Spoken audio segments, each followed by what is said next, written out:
1, 2, 1, 2, 1, 2, 1, 2, 1, 2, 1, 2, 1, 2, 1, 2.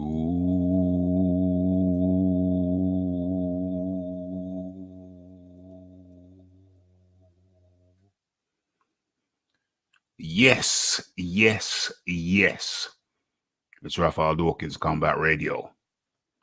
And if you have not been here before, you are in tune to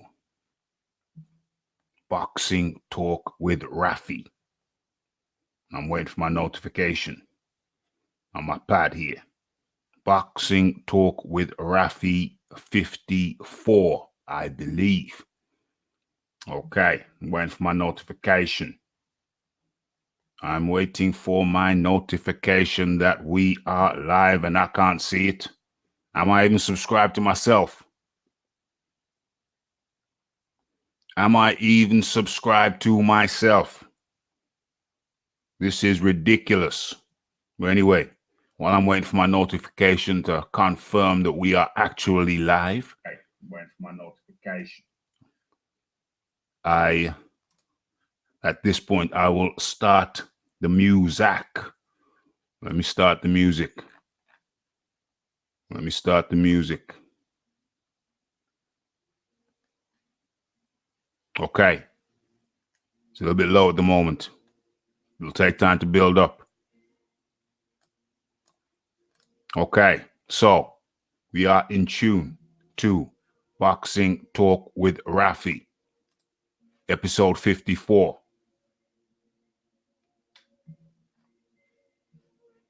Multiple topics.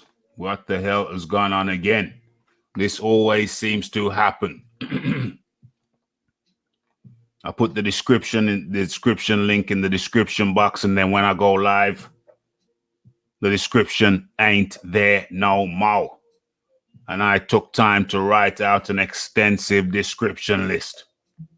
That is highly, highly egregious. Let me just go in the back door, see what's going on. Let me go into the back door. You see, this is the frustration that drives some YouTubers absolutely loopy and round the bend. Absolutely loopy. I bet I'm gonna have to do all that shizzle again.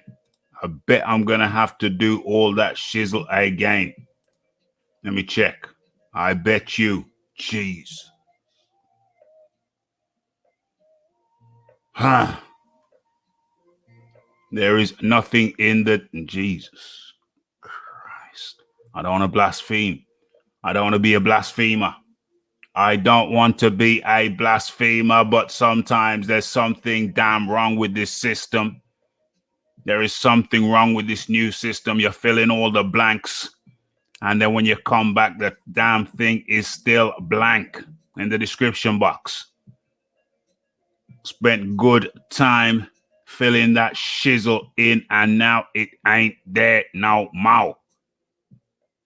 How annoying. You see, whenever you're doing anything, folks, whenever you are doing anything, whatever it is that you're doing, you have to expect trials and tribulations. Trials and tribulations. I could do my nut right now. But I know I'm not problems, man. I know what the solution is already. I'm going to have to write the stuff in, copy it, and then refill it in. Copy and paste it in once the thing starts, because it seems you write the description.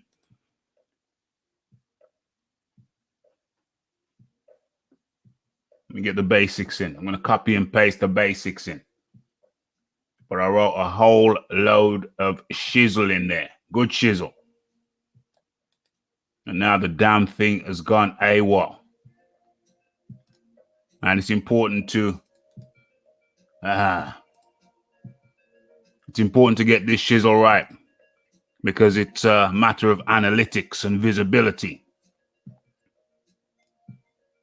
Matter of analytics, visibility, all kinds of shizzle. All kinds of shizzle. So when that stuff goes missing, when this thing starts up, I don't know. I'm going to have to, It is annoying to say that the least. But you know what? I'm just going to put some makeshift stuff in right now. Makeshift.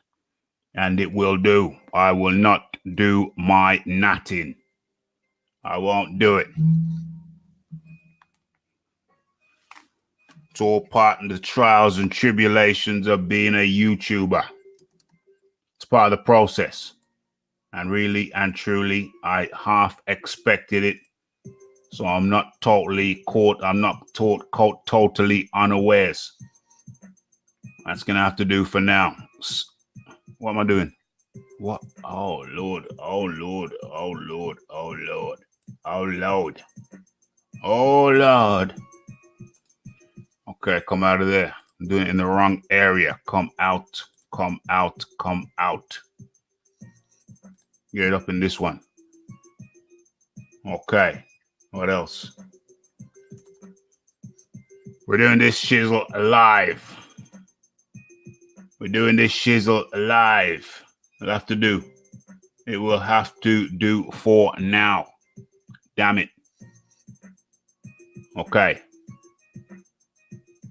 Is that it? Yeah, that's it. In fact, I think the other one was it as well. Okay. Okay. Okay. Trials and tribulations, ladies and gentlemen, but that's how it goes. Where are we? Okay. If you look in the description box now, you'll actually see some stuff in the description box. Yeah, it is a royal pain in the ass, but I know the solution. I know the solution. I know the solution. I'm just going to copy all that shizzle down. I'm going to copy the analytics, everything that I need to copy it one place. It starts, boom, bang it in. Bang it in, mate. Back of the net. Back of the net. Okay. Where am I? Okay, let me get this show up on the pad. My channel. Didn't get the notification. I didn't get the notification. I need to copy one place. It starts. I did not get the notification, and folks, when you finish this stream, I recommend you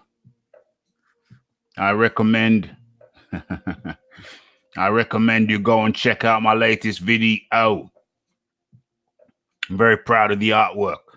It's called I Don't Know Why the Joshua Fight Fell Through, Luis Ortiz. I recommend you check out the artwork. It's different. It's different. Yeah, very happy with the thumbnail. Okay, so let me move this thing out of the way. And okay, so I had the whole show. I had this whole show running list in the description box, but it's not there no more. So I'll have to go off my paperwork, and I didn't really focus the stuff on the paperwork. But I've got a rough idea. Well, I've got an idea. I remember pretty much what we were going to talk about, and I do have some notes, which is very, very fortunate.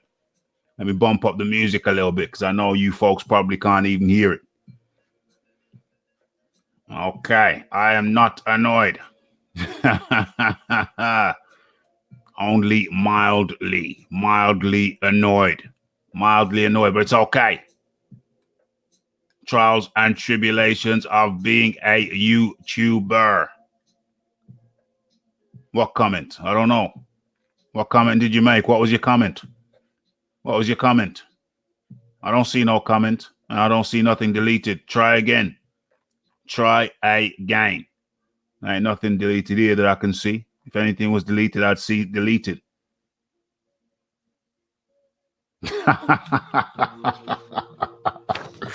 Okay. So, it's Boxing Talk with Raphie. 54, episode 54. Let me take a sip of my coffee. I'm on the coffee today.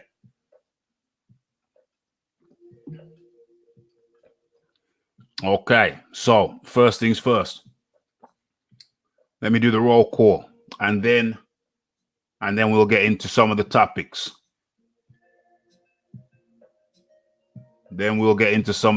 Okay, so Toby Bartlett, Hall Monitor.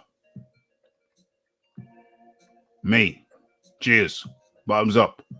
D Bro in the building. AD in the building. Big Boys Boxing in the building. Who else we got? Fat Apples asking what happened to my comment. What comment? Can't see any comment apart from the what happened to my comment. D-Bro says, I thought the artwork was actually a picture of Ortiz.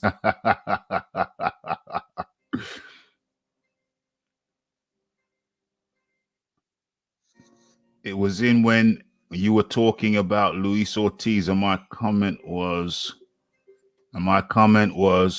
he's more shook than Bambi on Everest. Where was that comment, Fat Apple? Was that comment in here or in the video? Was that comment in here or in the video? Okay, let me address this. Recurring. This thing reoccurs. This topic reoccurs. Okay, so for everybody it was interested. Okay, this is how it works. When you make a comment in a video, there are certain filters that a YouTube channel can employ. Now, one of the filters that I employ is designed to catch out certain types of comments. Now, that filter can also catch perfectly legitimately good comments. It can catch them. And so what's required then is for me, when I remember,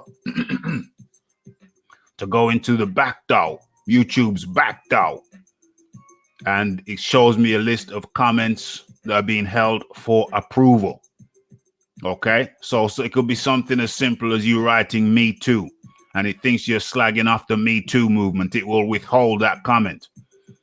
If you post some kind of link, if you have a link in your comment, that will automatically be withheld. Billy Big Bollocks falls foul of that law on a regular basis. I've got a whole slew of his stuff in the withheld section. Yeah. So that's how it works. When you set up certain parameters, it can withhold certain comments, even if it's a good comment. You don't know. Yeah. So that explains that. So it would require me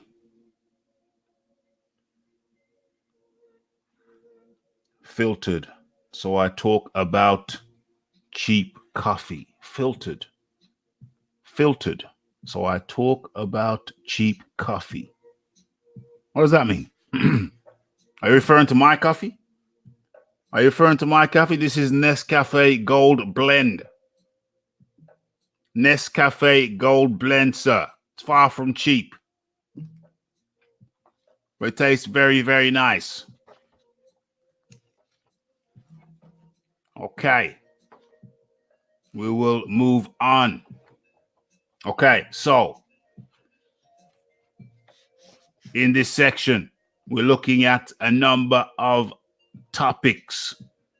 We will be looking at the Triple G versus Derevenchenko, Ruiz, some latest developments with Ruiz and Joshua.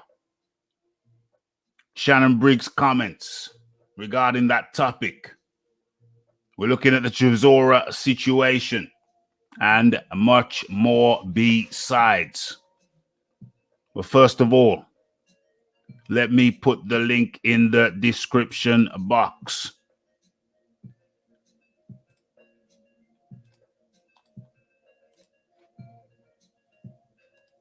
Let me do that now.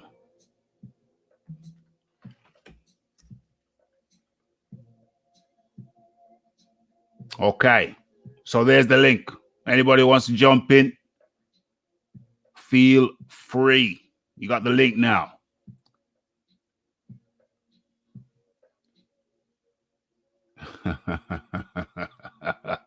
Okay, so Where's my list? Where is my list?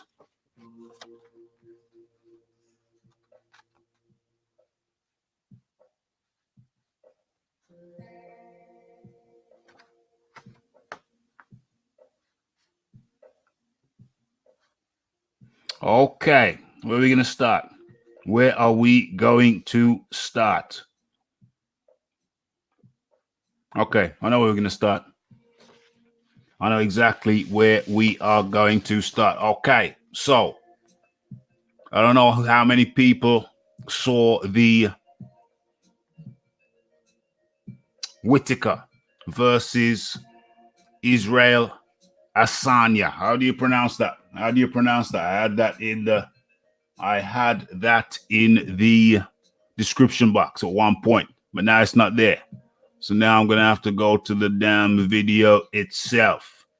Okay, I don't know how many people saw the Robert Whittaker versus the, where is it? Where is it? There it is. There it is. How do you pronounce his name? Israel Adesanya. That fight was for the UFC middleweight championship. Don't know how many people who saw that over the weekend. Let me share my screen.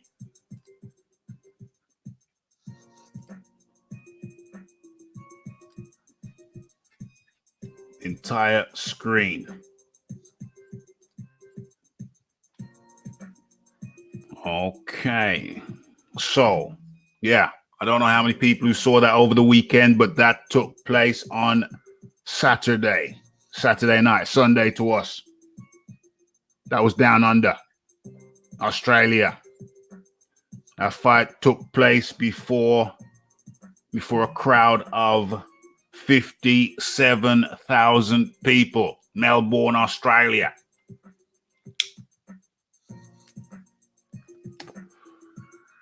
Madness, I tell you.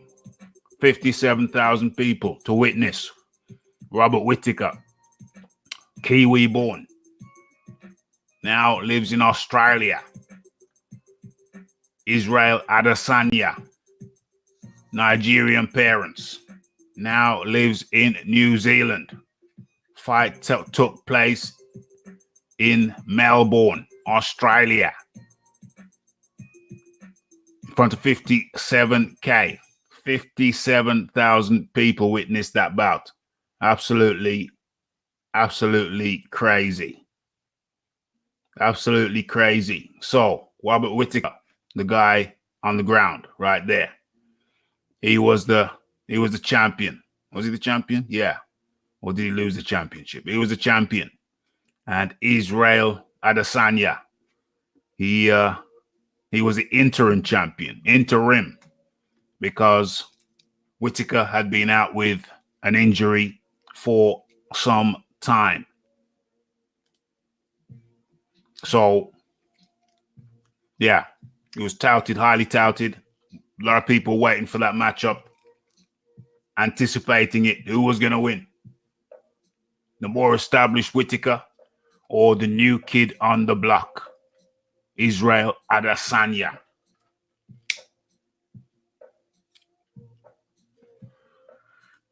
So, first round, Whittaker using some looping shots. Very, very looping. Reminiscent of Adesanya's previous opponent, Kevin Gastelum. And is whipping him in fast and then coming up with the occasional high kick.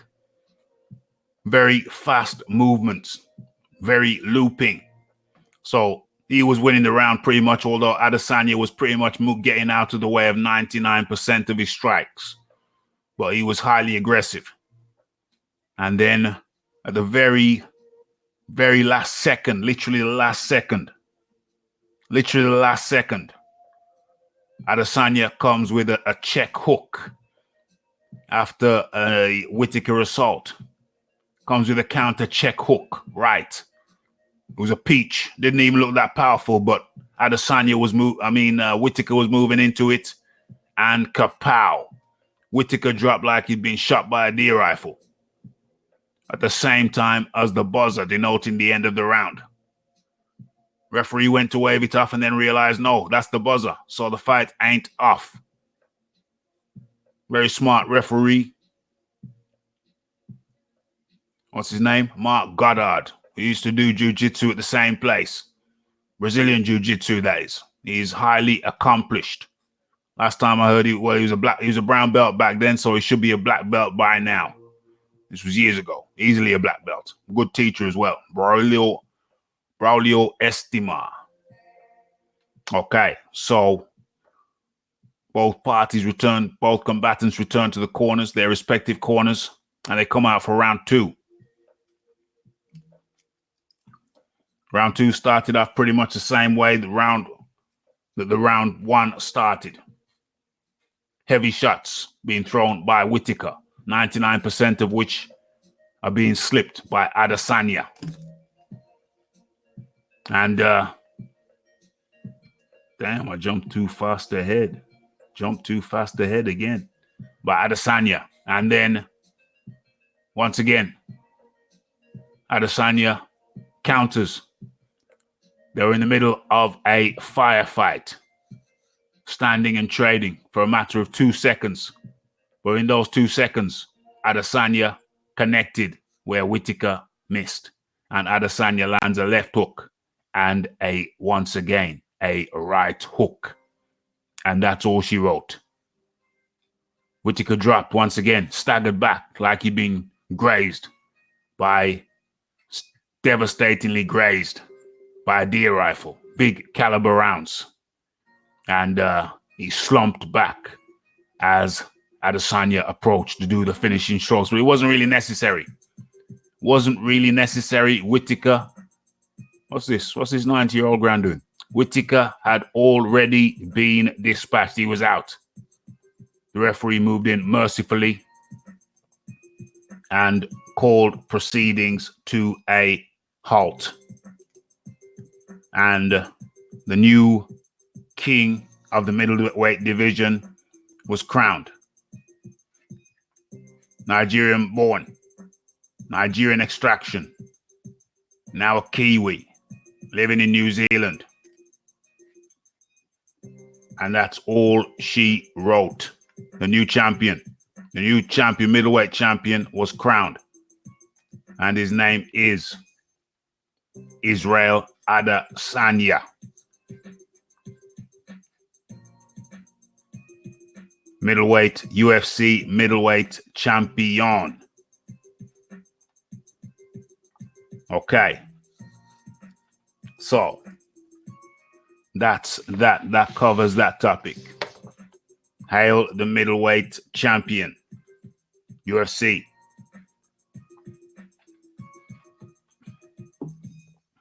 Okay, so next topic. Let's look through this sheet. It hasn't really got everything on that I had in the description box. Okay, we're going to steam through this. We are going to steam through this. Okay, so Deontay Wilder,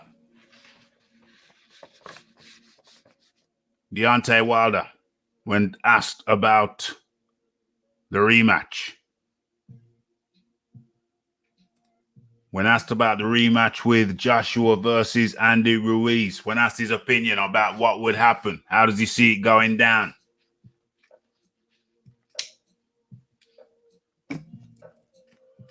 Talks about having a sixth sense.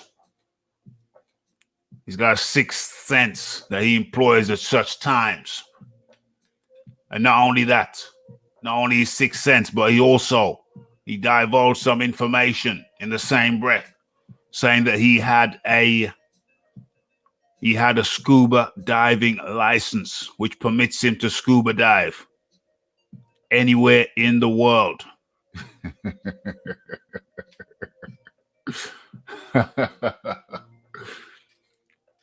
The pertinence of the scuba diving license was lost on the interviewer. But Deontay Wilder went on to further expand and say that the scuba diving license permits him not only to dominate on the land, but also at sea.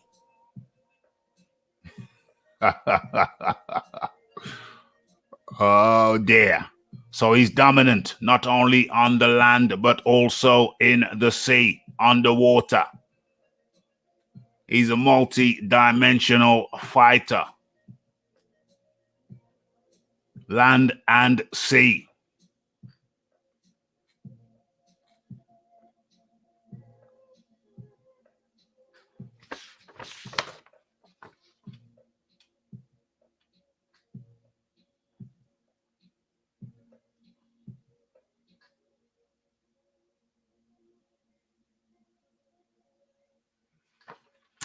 Okay. Next thing. Deontay Wilder. Sorry, Dillian White. Was in an interview with IFL today. Not long ago, a few minutes ago. Interview with IFL. And disclosed that he will be fighting later on this year. December, to be precise.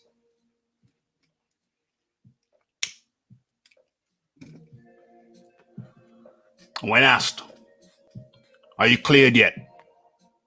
He said things have not yet been resolved, but he is still clear to fight. And he will be fighting in December.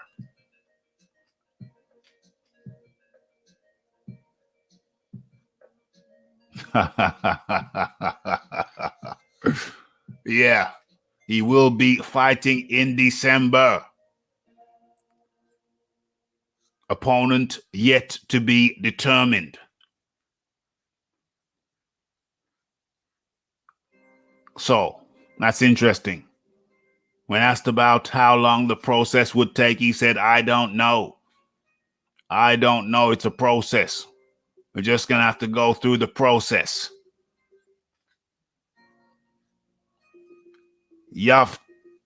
YG. I'm going to call this VG Glaskov. Good evening, Mr. Glaskov. Good to have you here. So, yeah.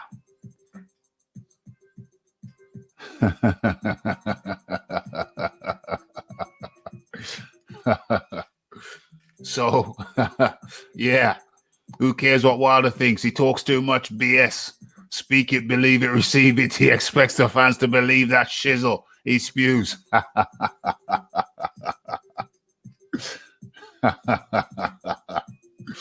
Oh, dear.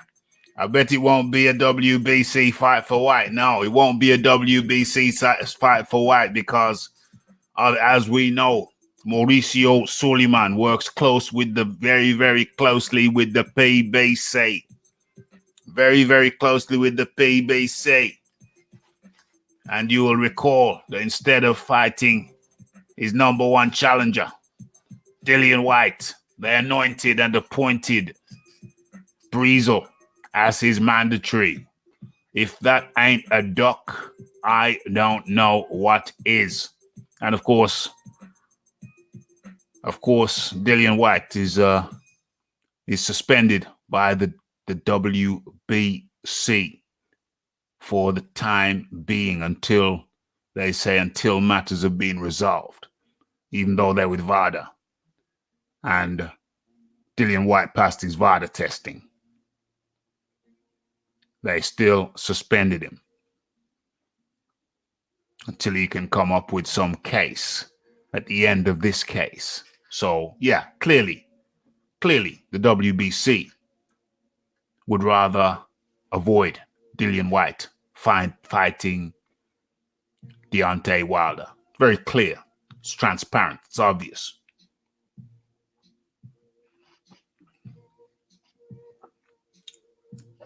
So, yeah. Dillian White.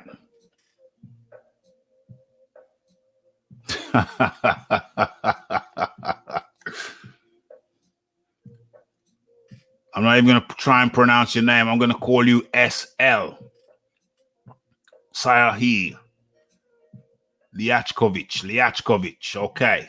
S. Liachkovich says the process is serving the remainder of a ban.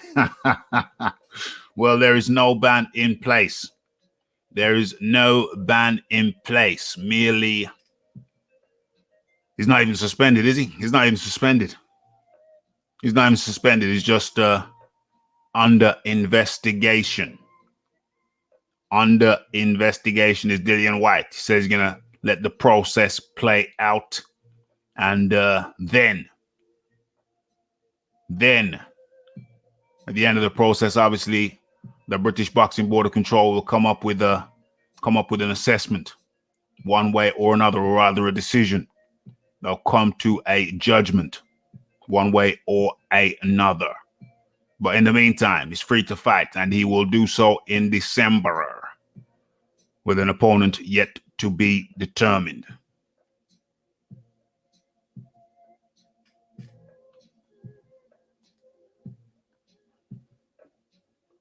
Sliokovic fought Deontay Wilder. Is that so?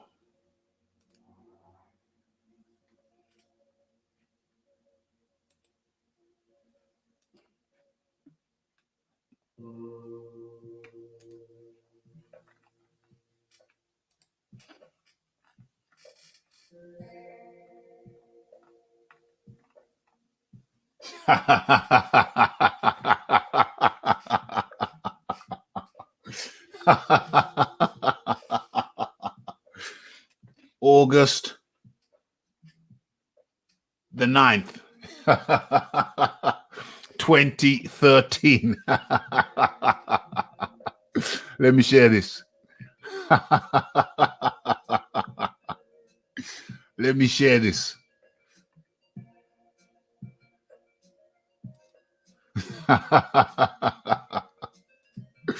Oh, man.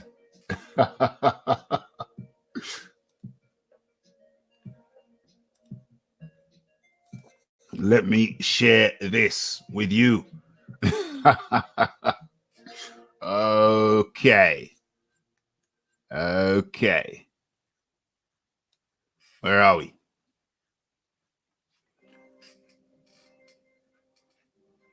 S. Liokovic. The 9th of August, 2013. Fought Deontay Wilder.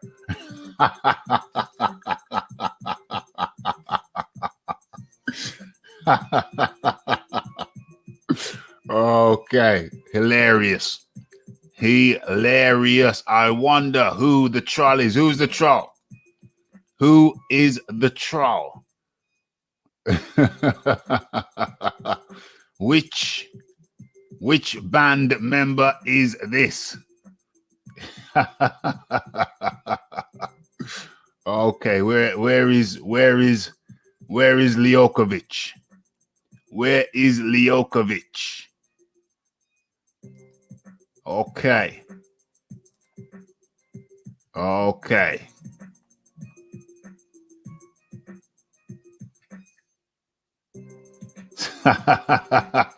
Yeah, let's get these fools out of here one by one. One by one. Okay, bye, guys. Yeah. Okay, so let us continue.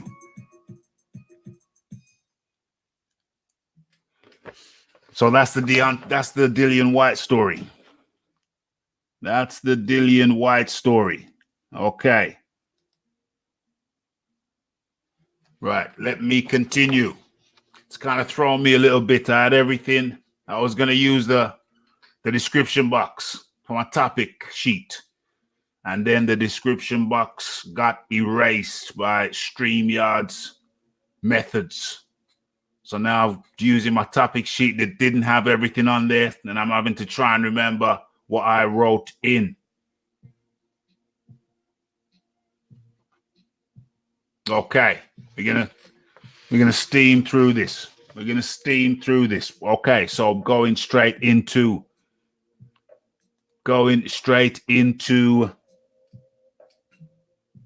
Shannon Briggs. I remember he was on the topic list. So Shannon Briggs was in an interview today. Let me go and check. Did I do a video on that? Did I do a video? Yeah, I'm pretty sure I did. Yeah, I did. Yeah, I did. I did. Okay, so Shannon Briggs did an interview today.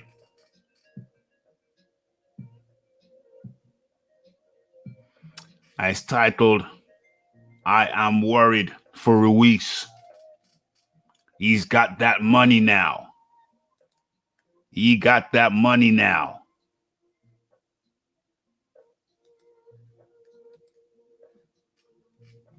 Okay, so he's got that money now. So what is the message? What was the message?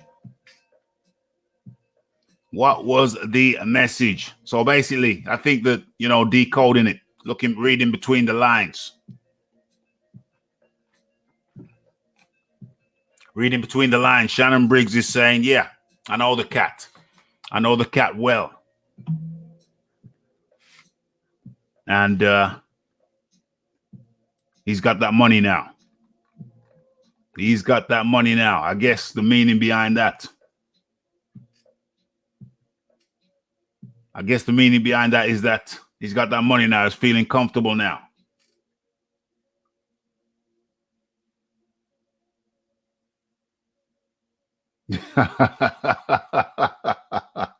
Yeah, we're going to get to that topic in a second.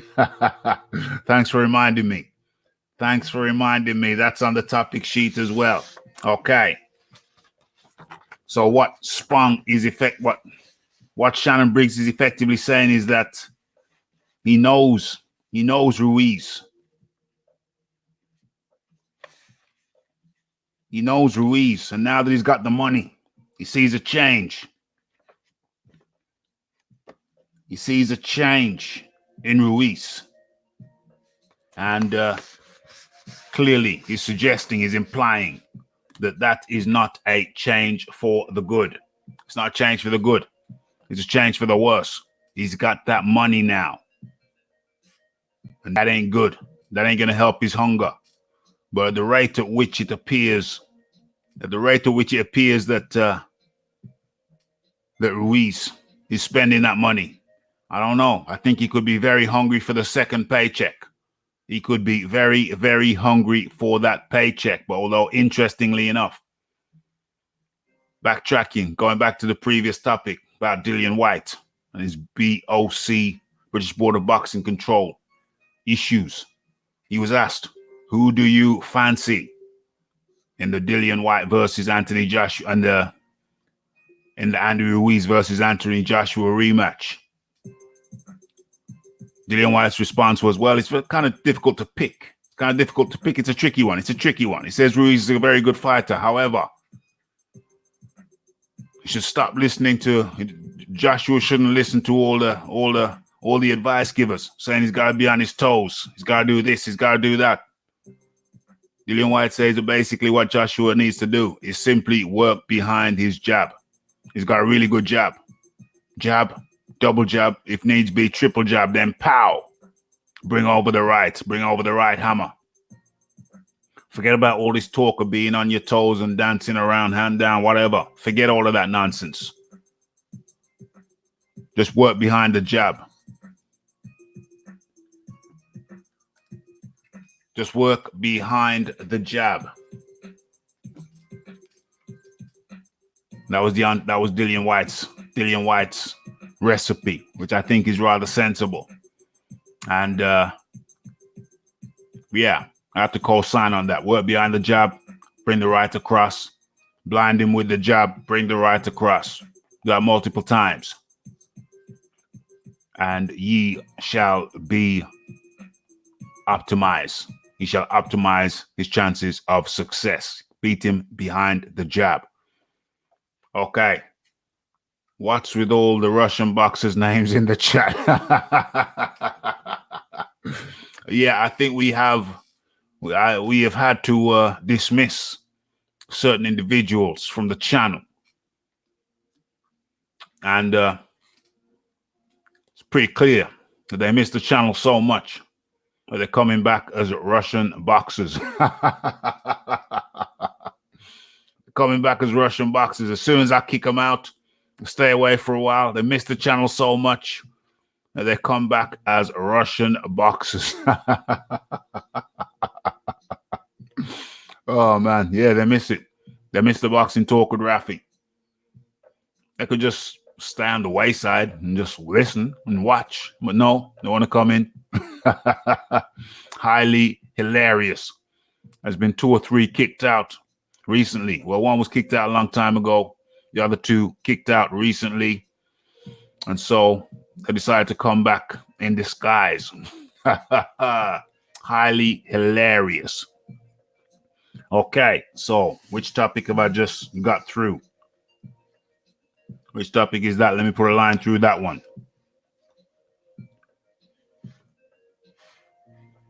So that was Shannon the Cannon. Shannon the Cannon. Okay. Ruiz v. Joshua.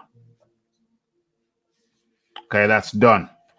Okay, moving on swiftly. Okay, let me just address the chat a little bit.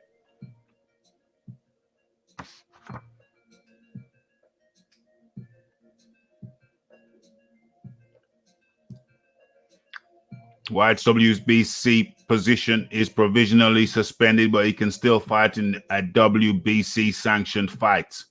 On his interim and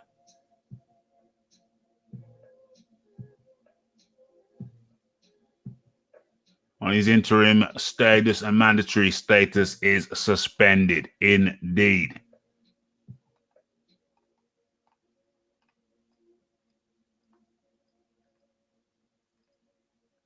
Another Russian boxer, Sultan Ibragimov, is in the building. Multiple ones. Oh, where is he? Where is he?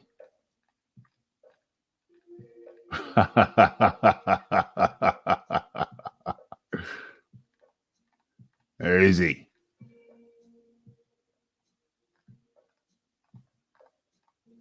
I'll leave him for now. Oh, yeah. Taking care of him. Okay. So let me get through these. Comments.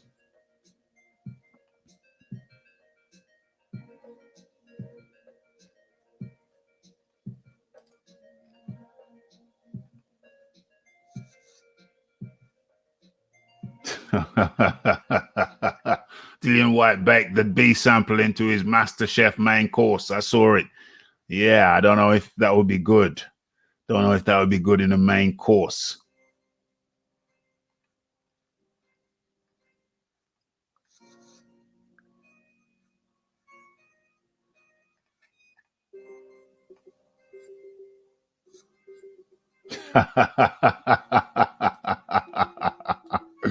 It's another one to take care of. Where is he?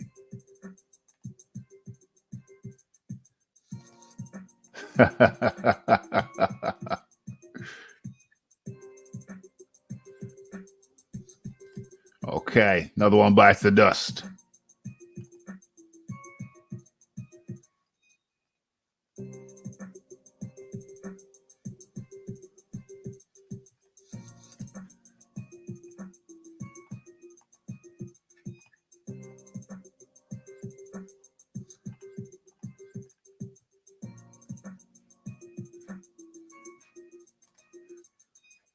All good, John D. Lee.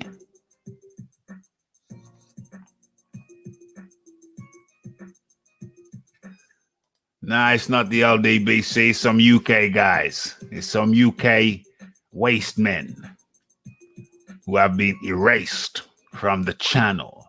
But they can't stay away. One of 2 waste men come immediately to mind. Okay. Going through the channel. Scrolling through the comments. If Joshua is to win, he has to keep it long and stink the place out. If Ruiz gets inside just once and lets a combo go, the fight can be over in the blink of an eye. In the blink of an eye. I think Ruiz stops AJ again.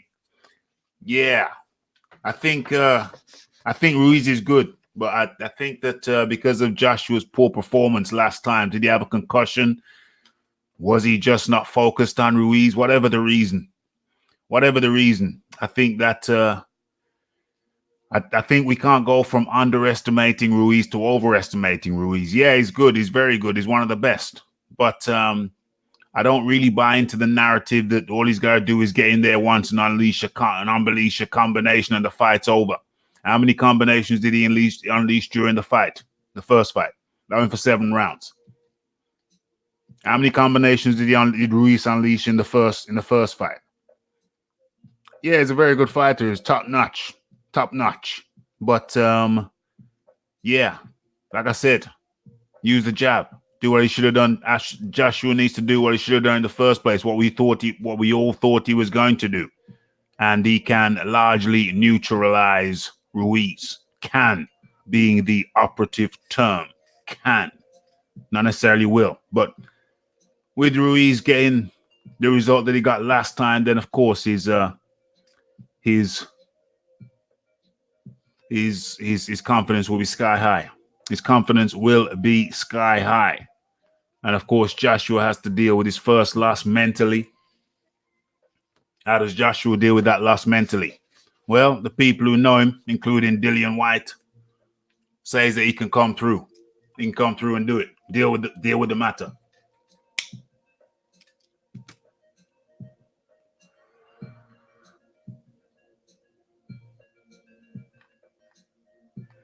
Yes, PED has arrived.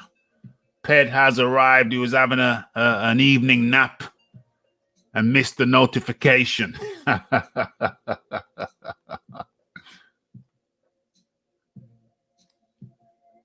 It's all corruption. Ban all drug testing. What? Ban all drug testing? They're all on it. And the bodies are using it in their power to make the fights they want to make and duck the best. John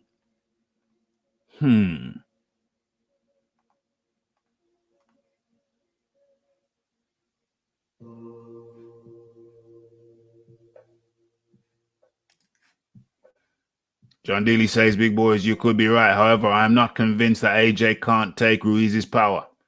He recovered from a right hand down the pipe from Klitschko.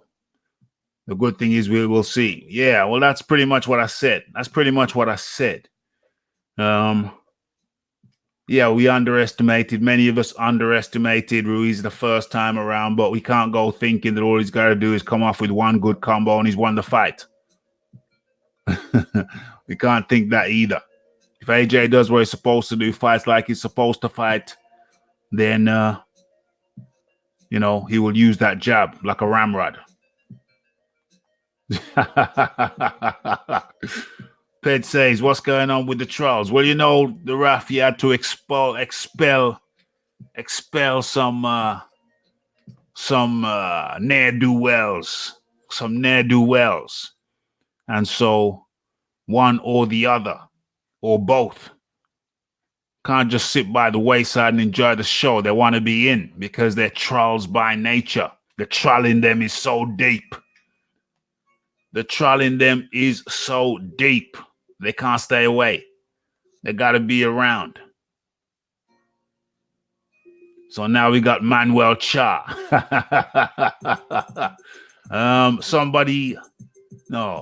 Somebody get rid of Manuel Cha permanently.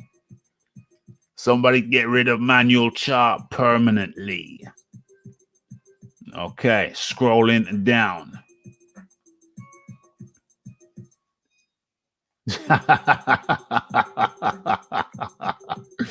Oh dear, that's hilarious. This Manuel Cha character says, I'm not even going to read his comment. Oh dear. Big Boys Boxing says, yes, but the clit let him recover. The clit. Big clit let him recover. It's Ruiz's combo speed that will do it. Yeah, I agree. The big clit doesn't have the combo thing that Ruiz is going on. The big clit doesn't have the combo thing going on. Big boys reckon that Ruiz won't give him the opportunity to recover. Well, that can be dealt with if Joshua fights the way he's supposed to fight and uses that ramrod jab. Fight behind the jab. Fight the first, second time the way he's supposed to fight the first time. But there are mitigating circumstances. I do understand.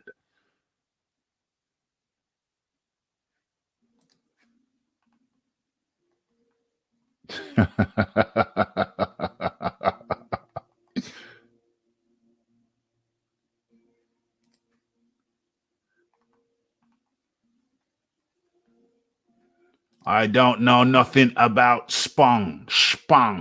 Okay, so let's move on to that topic. Not messing around tonight. Breezing through them. Had the mishap with the thing, with the description box. My sheet in the description box, typed in the description box, and the description box didn't come up. That threw me a little bit. But that's okay. That's okay. We recover. So, talking about Spong. Who is Tyrone Spong? I shall tell you.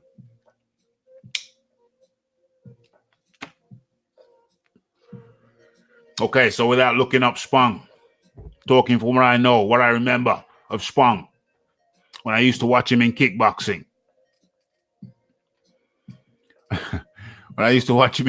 He comes from the country of Suriname, which was colonized by the Dutch in colonial days. The days when certain European countries used to go around the world and look for a place to colonize. Well, the Dutch were in on it big time too. So they invaded and colonized Suriname. And it became a so-called Dutch dependency. Yeah, so independent to Dutch dependency. And they speak Dutch over there. That's one of the languages. I think that became the main language. That's where from whence Tyrone Spong hails. Okay, so one of the most popular sports in Holland in terms of combat sports is kickboxing. It's like football over here. Of course, they're into football as well. So anyway, at some point, Spong would have left Suriname for Holland and became a kickboxer of high repute. He was more of a middleweight. He was smaller than the heavyweight. So he spent his time in the middleweights division. Middleweights up to light heavyweight.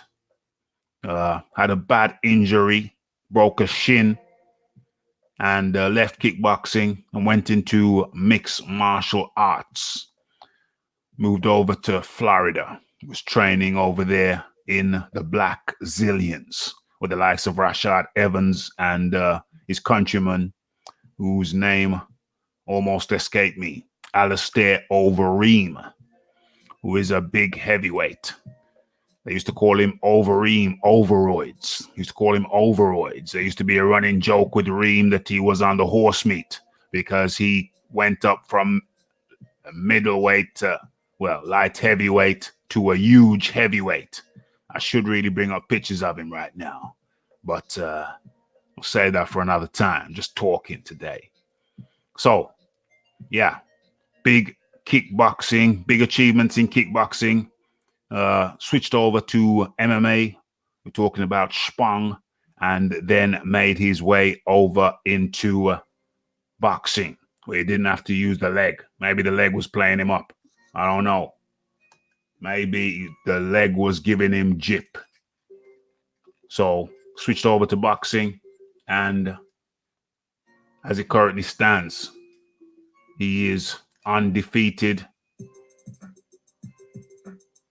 in the heavyweights. Undefeated boxer.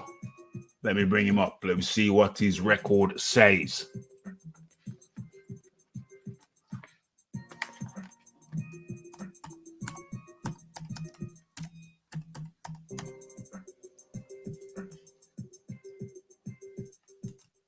Tyrone Spong. Okay, let me share the screen.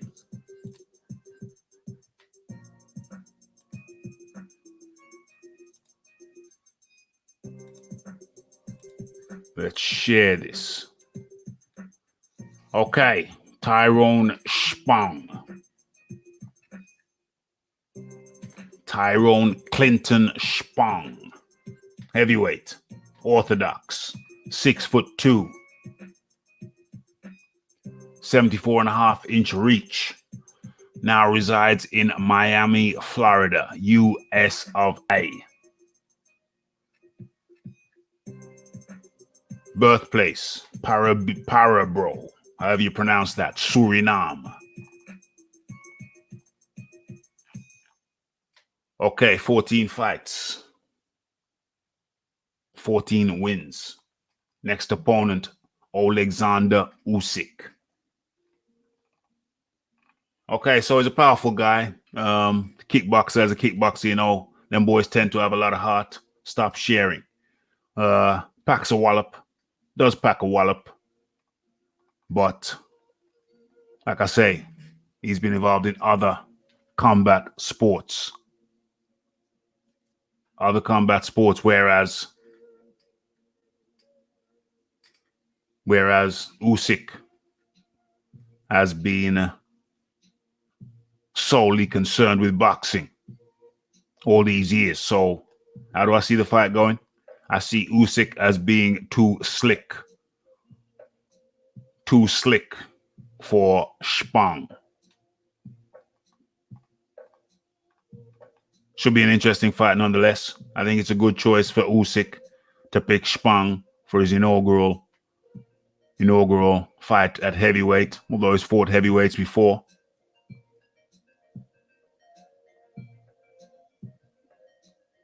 So that's going to be an interesting one. I'm a bit worried about AJ dropping the weight. Yeah, but it's 2 months out from the fight. So I guess he's training with that weight. They're still making assessments about his ideal weight. But I think the game plan clearly with him dropping weight is to be more mobile. He tends to be more mobile, maybe quicker hands. We've all been asking him to drop weights, and now he's dropping weight. We can't really criticize him for dropping the weight we asked him to drop.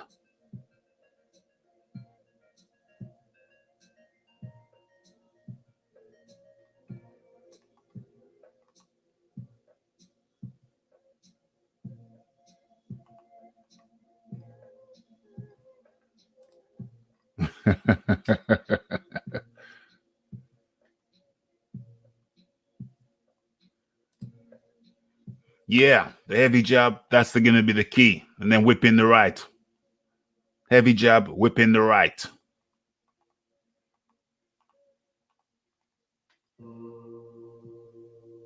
Yeah, he can't go rushing in. Joshua can't go rushing in.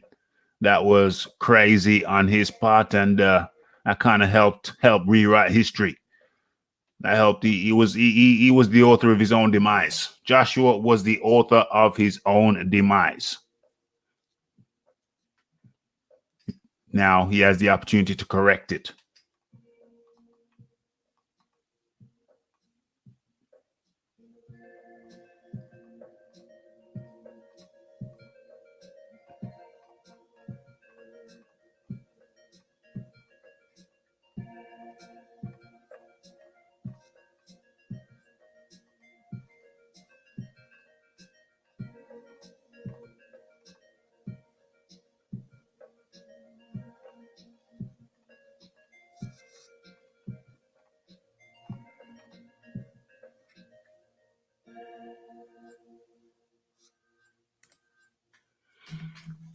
Ross Clark says, you guys overrate drug testing. 85% of these guys test negative on PEDs.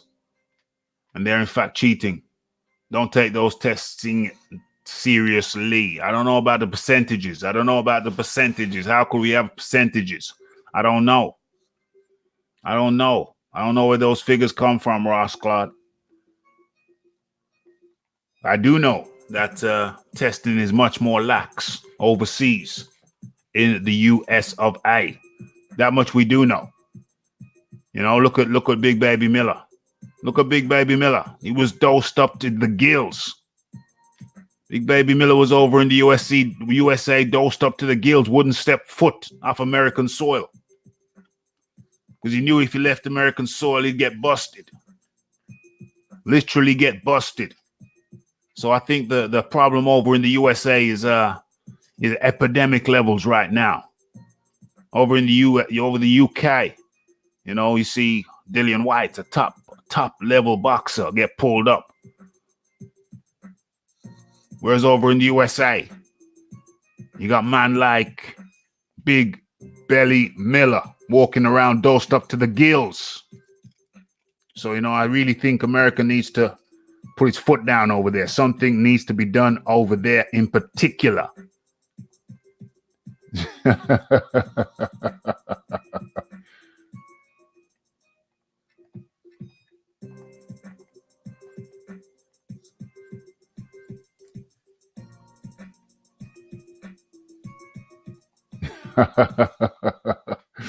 Okay, a lot of doping discussion going on in the chat.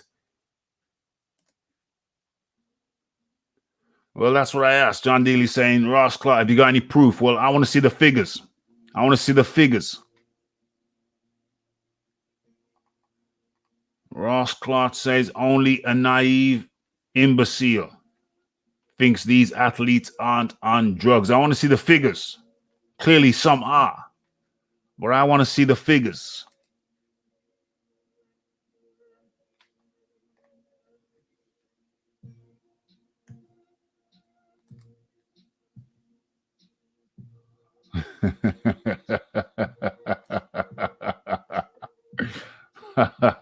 Okay, big PEDs discussion going on. Ross Clark suggests ask James Toney if they don't help.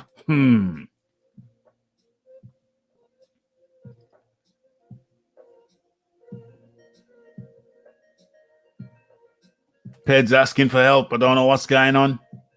Brooklyn Child is in the building.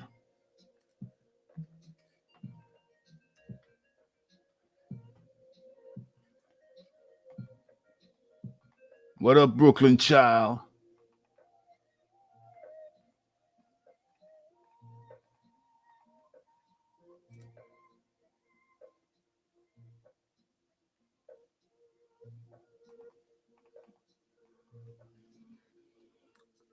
John Dealey says the reason I have my belief is largely based on Dwayne Chambers and how his performance is only improved by 1/100th of a second while on PEDs.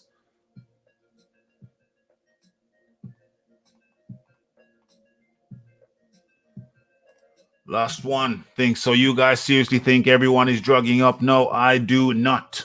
No, I do not think everyone is drugging up.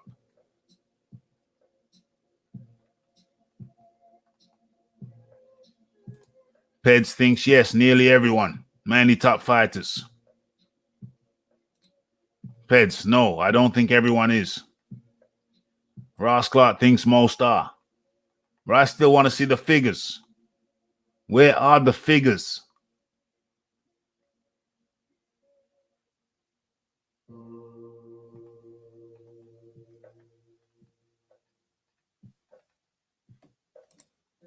Smash that like button. If you like, hit that subscribe button.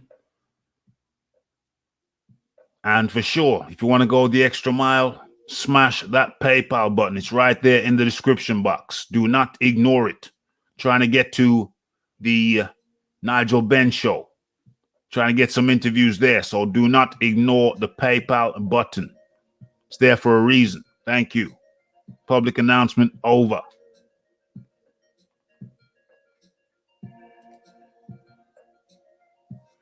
AJ needs to be quicker to deal with Ruiz's speed, combined with aggression.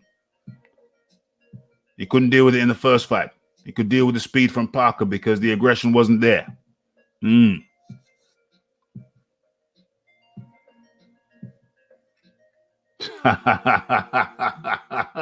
AJ just froze like an eye tully. Alleges fat apples. Anybody who thinks that that was the real AJ there in that night, no, I'm sorry. That wasn't the AJ that we know.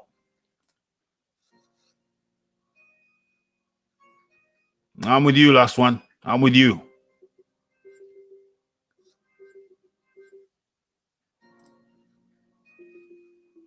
I don't think anybody thinks Canelo's clean.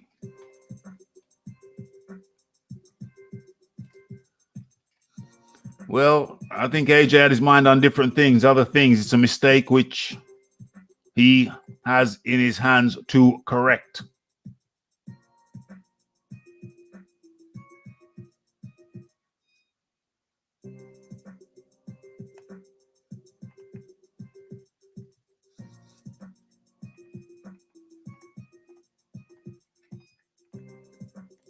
Povetkin's been cheating all of his life. Well, over there in Russia, I don't know. That's a different culture, different mentality. In Russia, PED use was state sponsored. Over in Russia, the USSR, as they used to be called, PED use was almost mandatory for many Olympic athletes. You know, we saw back in the day, a lot of the females, when I was a kid, a lot of the female Russian athletes, they look like hard to distinguish them from men. So I think the Russia situation with PEDs is somewhat different. It was state sponsored over there. It was expected.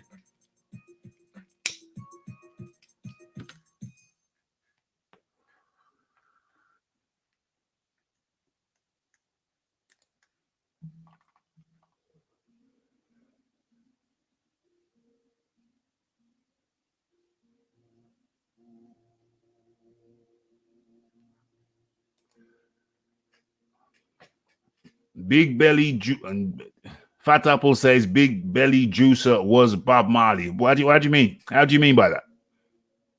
What's Bob Marley got to do with Jarrell Miller?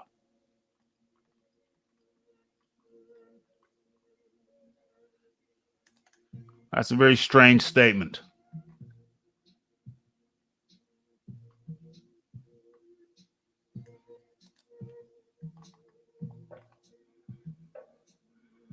AJ doesn't need to worry about Ruiz's speed. He has an 8-inch reach advantage, and Ruiz has very slow feet. The overhand right Ruiz was throwing in the first 2 rounds had nothing on it.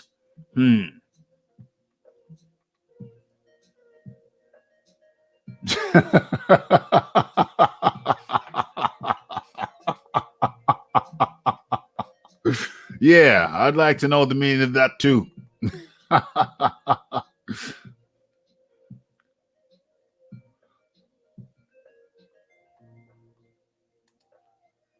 Rule 504 in the building.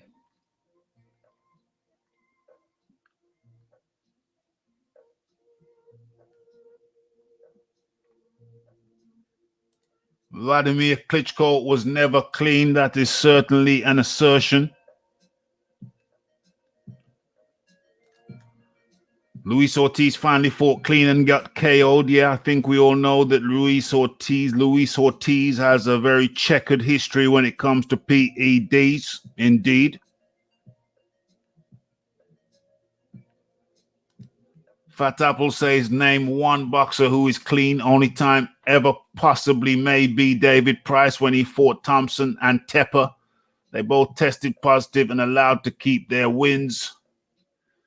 Well, your boy there, what's his name? Tyson Fury. It was ruled in his drugs case that his win versus, Christian Hammer should be ruled a no contest. But when we go over, shall I share the screen again? When we go over to BoxRec,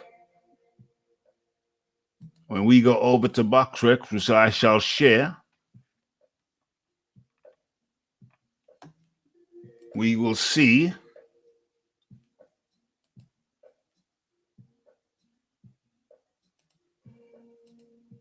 when we go over to BoxRec and check the heavyweight rankings, we will see when we go to Tyson Fury, and we scroll down to Christian Hammer, which is here, we will see that Christian Hammer, we will see the verdict is RTD, retired. When we go into the bout,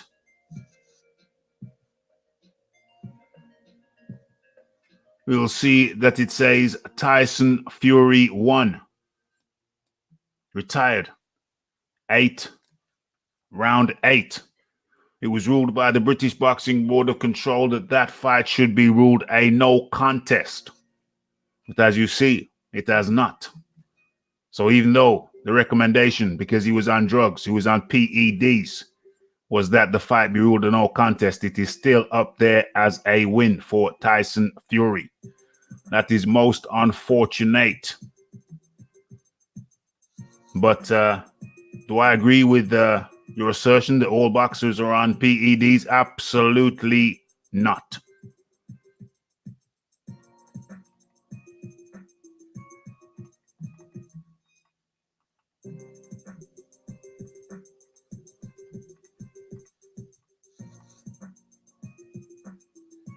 Who thinks B-Hop was clean?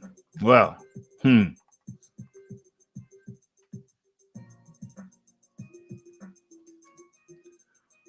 don't know how this has turned into a PEDS session, PED discussion, but that seems to be what it has turned out to be.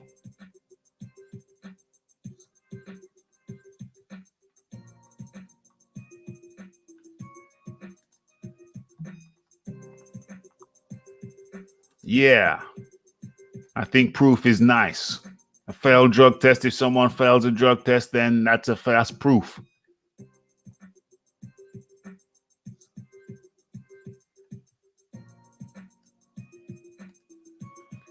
Yeah, I don't think anyone's disputing that PEDs are in all sports, but to say everyone or almost everyone is on PEDs, I don't know. That seems like a bit of a stretch.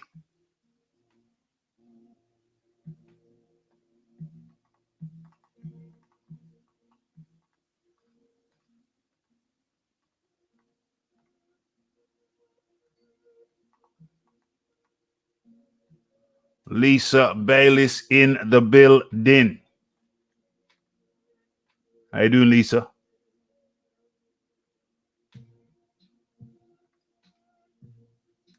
Okay, so if AJ was mentally beaten before this fight, how will he deal with the pressure of winning the rematch and silencing the doubters?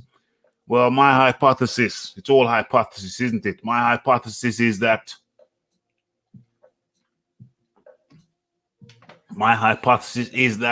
it wasn't a case that it wasn't a case of him being mentally beat. It was a case of him being disengaged.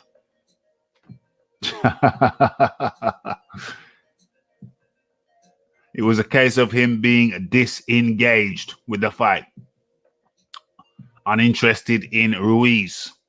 It wasn't what he was charged up for. It was charged for, built up for, looking forward to smashing Big Belly Miller. And then he had another big mouth in front of him in Luis Ortiz. Then he was charged up for that. And then both of those guys, one dropped out because of PED use. The other one, the other one just is in some kind of cloud cuckoo land. Had his team turn down 7 million, or his team turned down 7 million on his behalf. Ridiculously as that may seem.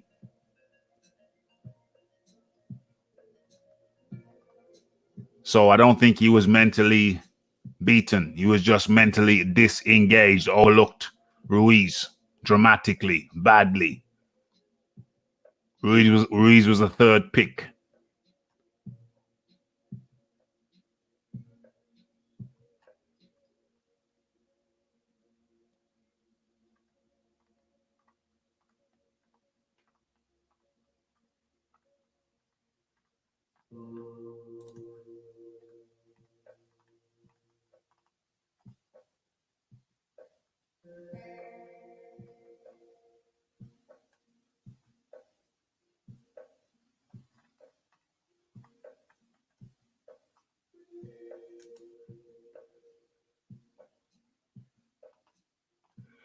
Yeah, there's a mentality. There's a mentality that if anyone's got a good physique, they're on PEDs.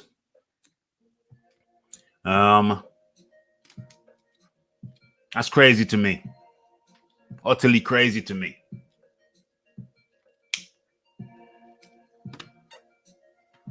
If you even take an adult with a bad physique, bad eating habits, etc., and then have them train for 10 years under the tutelage of an experienced trainer, then they're going to be transformed in a matter of months. And if they keep up that training 4 days a week, 5 days a week for 10 years, I mean, they're going to be transformed within the first year. And they'll maintain that for 10 years. Now, if you take a kid or a teenager who was in good shape in the first place and then have him train under the guidance of a good trainer or trainers and coaches, have that teenager train for 10 years, 12 years, 15 years, 20 years, that individual is always going to look in great shape if they started off in great shape.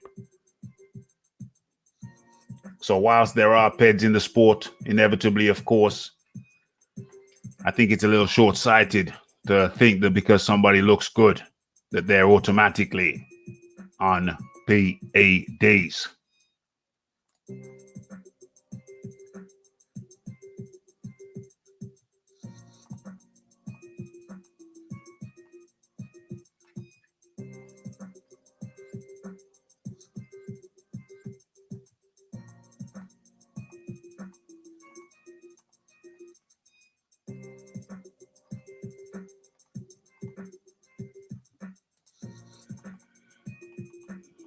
Yeah, for sure.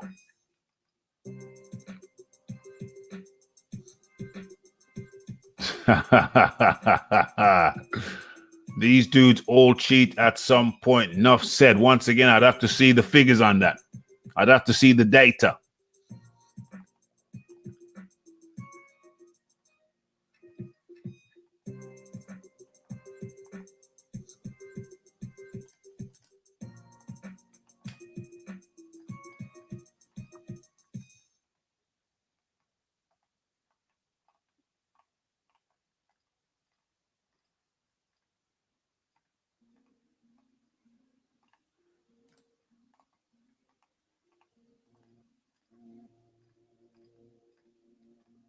Okay, somebody get Bogdan Dinu out of here permanently.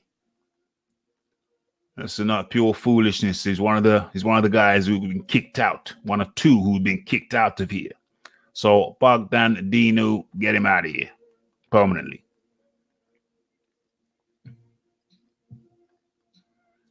Yeah, Bogdan Dinu is just trolling. Pay him no mind. He's gone.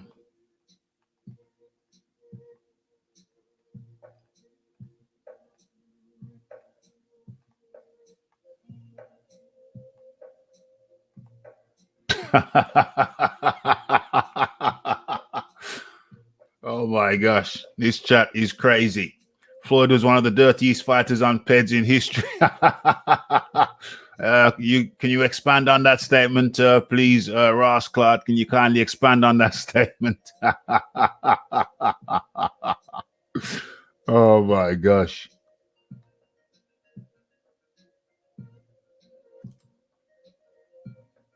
Good to hear it, Lisa. Good to hear it.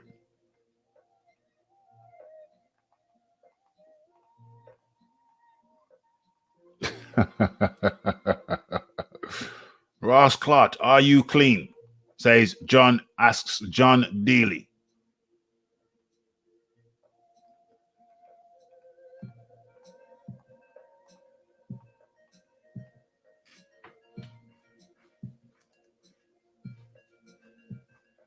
Yeah. I mean, one defeat doesn't finish a career. One defeat doesn't finish a career, you know? It's kind of crazy to me that people think that one defeat finishes a career.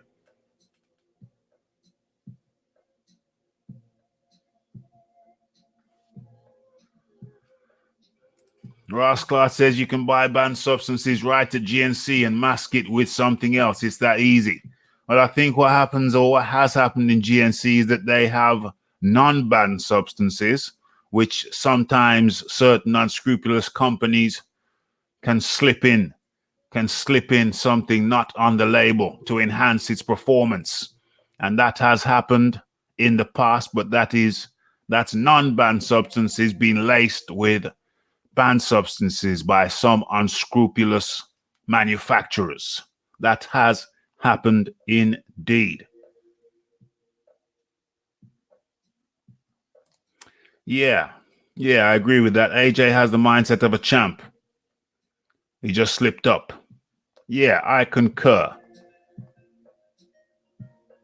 And there is that feeling that a lot of people assume someone is on stuff if they look good. And that's ridiculous. You go back through the history of boxing and even in pre-PED times and find that some fighters had extraordinary physiques before anybody even knew what a PED was.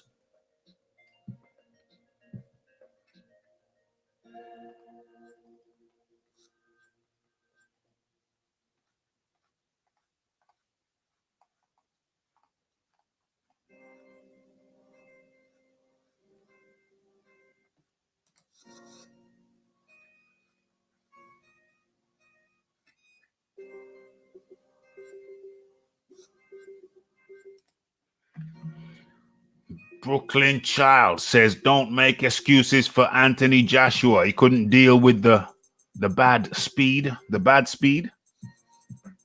And AJ has a lack of heart. A lack of heart. So a lack of heart gets you to be world heavyweight champion, unified champion, not one belt like Deontay Wilder. Not one belt champ like your boy Deontay Wilder, but a multiple belt holder. So the qualities for that is to lack heart. Really? Did he lack heart when he faced Vladimir Klitschko? Something that your boy Deontay Wilder avoided at all costs. When the topic was brought up, his manager Shelly Finkel said, "Oh, Deontay's just a baby. He's just a baby." Yeah? Well, did he have a baby heart then? So we know that Deontay Wilder at that stage, when he was already champion, only had the heart the size of a baby. He had a baby heart. But you question Anthony Joshua's heart? That's highly amusing, my dear friend. Highly amusing. Zumbano Love, I wonder.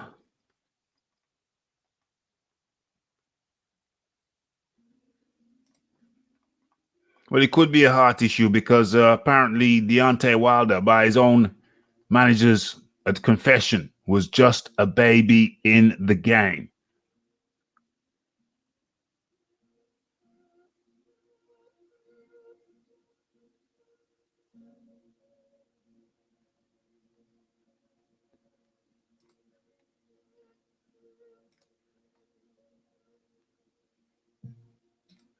How can you keep getting up and say a man has no heart?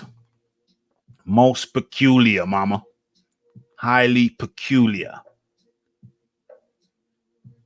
I'm inclined to agree the next fight will be different. I'm highly inclined to agree.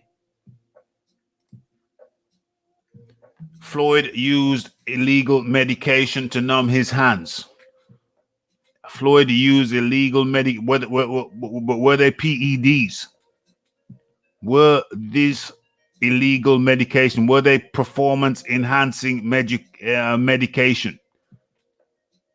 Was the materials medication used to kill the pain in his hands? Was it A? Was it during contest? Was it during the contest phase? And B, was it or were the substances performance enhancing? Those would be my two questions which come immediately to mind.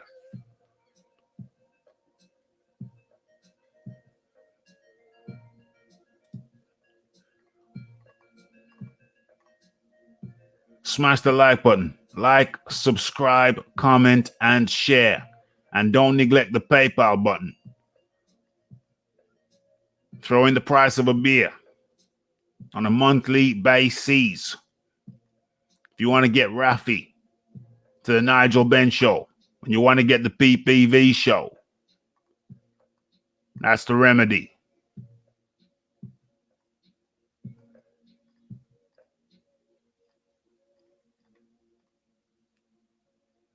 All of the greats have lost. Thank you. A little bit of common sense.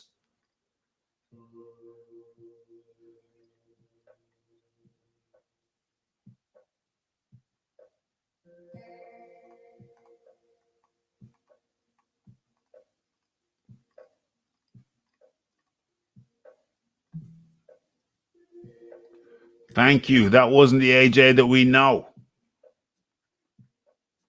It was the worst possible version and the best we've seen Ruiz. Yes, thank you.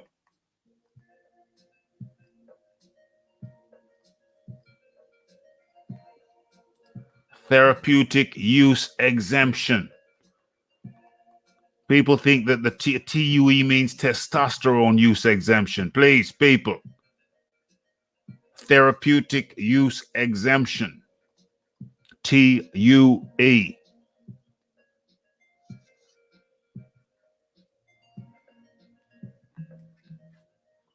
Scott 70.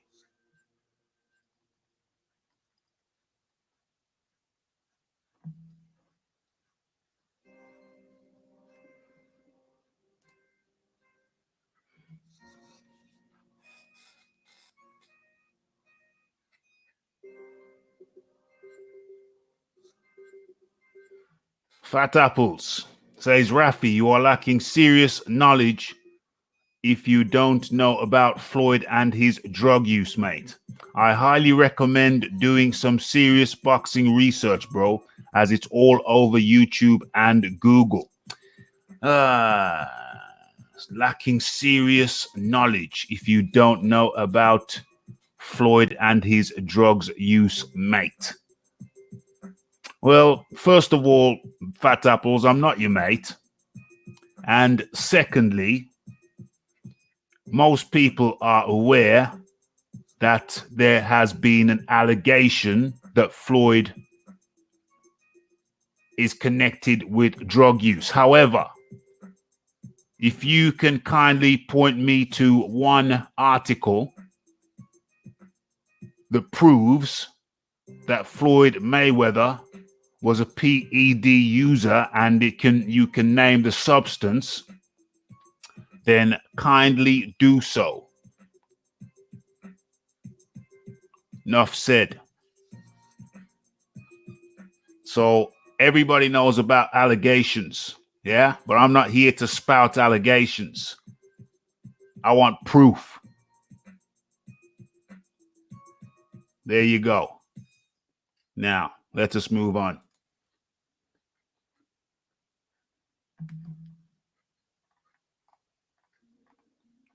Okay. What else?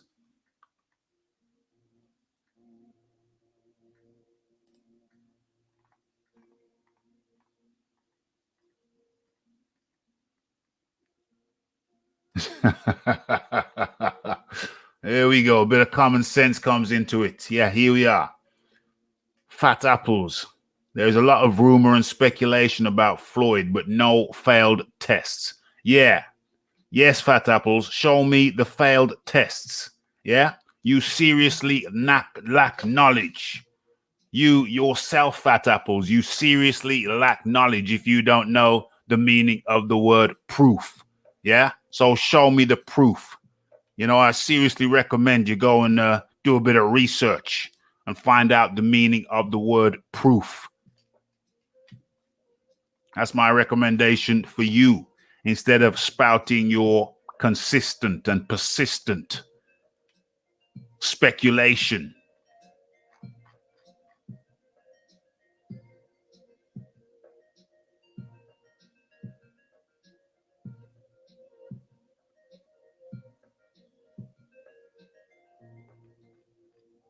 which is incidentally worthless fat apples. So go and do your research, mate.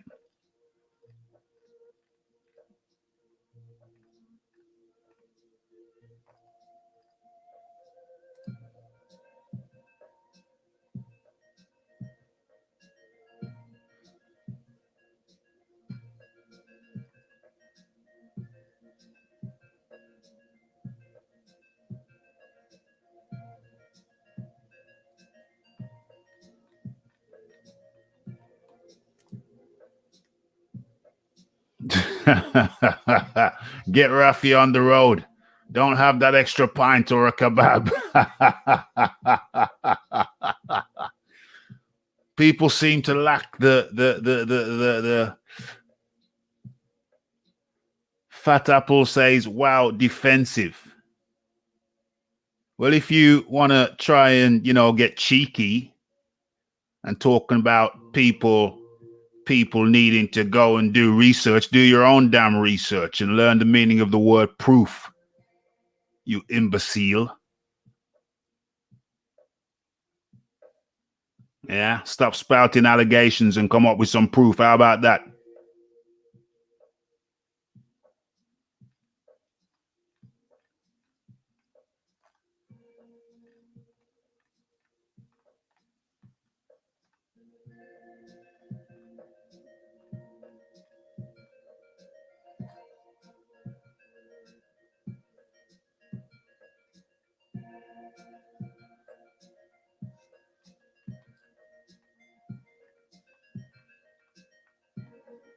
No failed tests when you're a damn millionaire.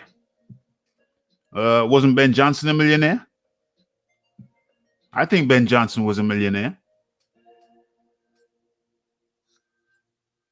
He got popped.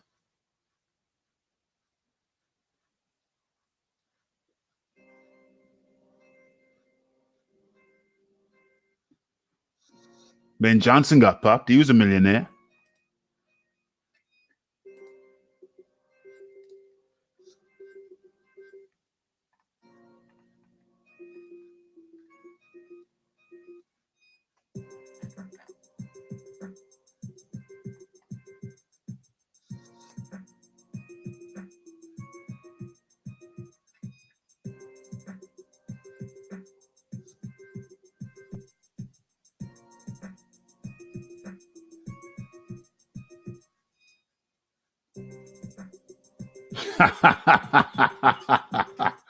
Scott 70 making allegations, unfounded allegations, saying everything went downhill for AJ the minute Miller mentioned TUEs. But yet it was Miller who was found to be full of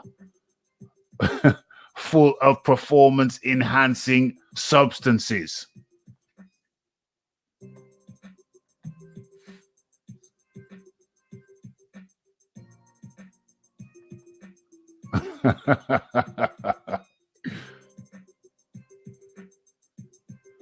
And TUEs for the umpteenth time does not mean testosterone use exemption.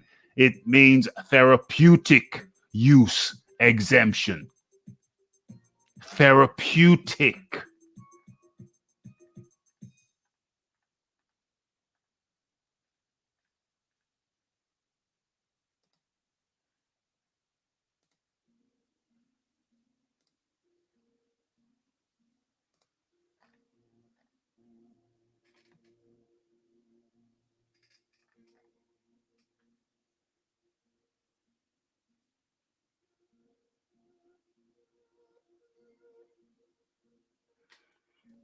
Yes, yes, yes. Nick Diaz in the building.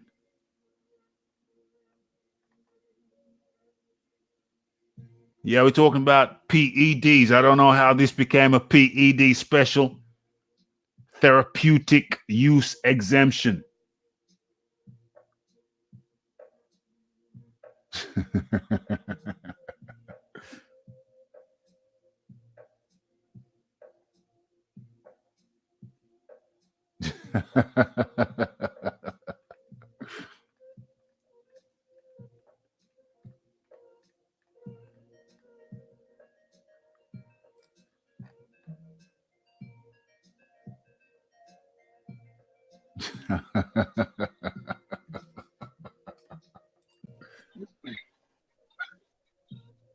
Ross Clot in the building.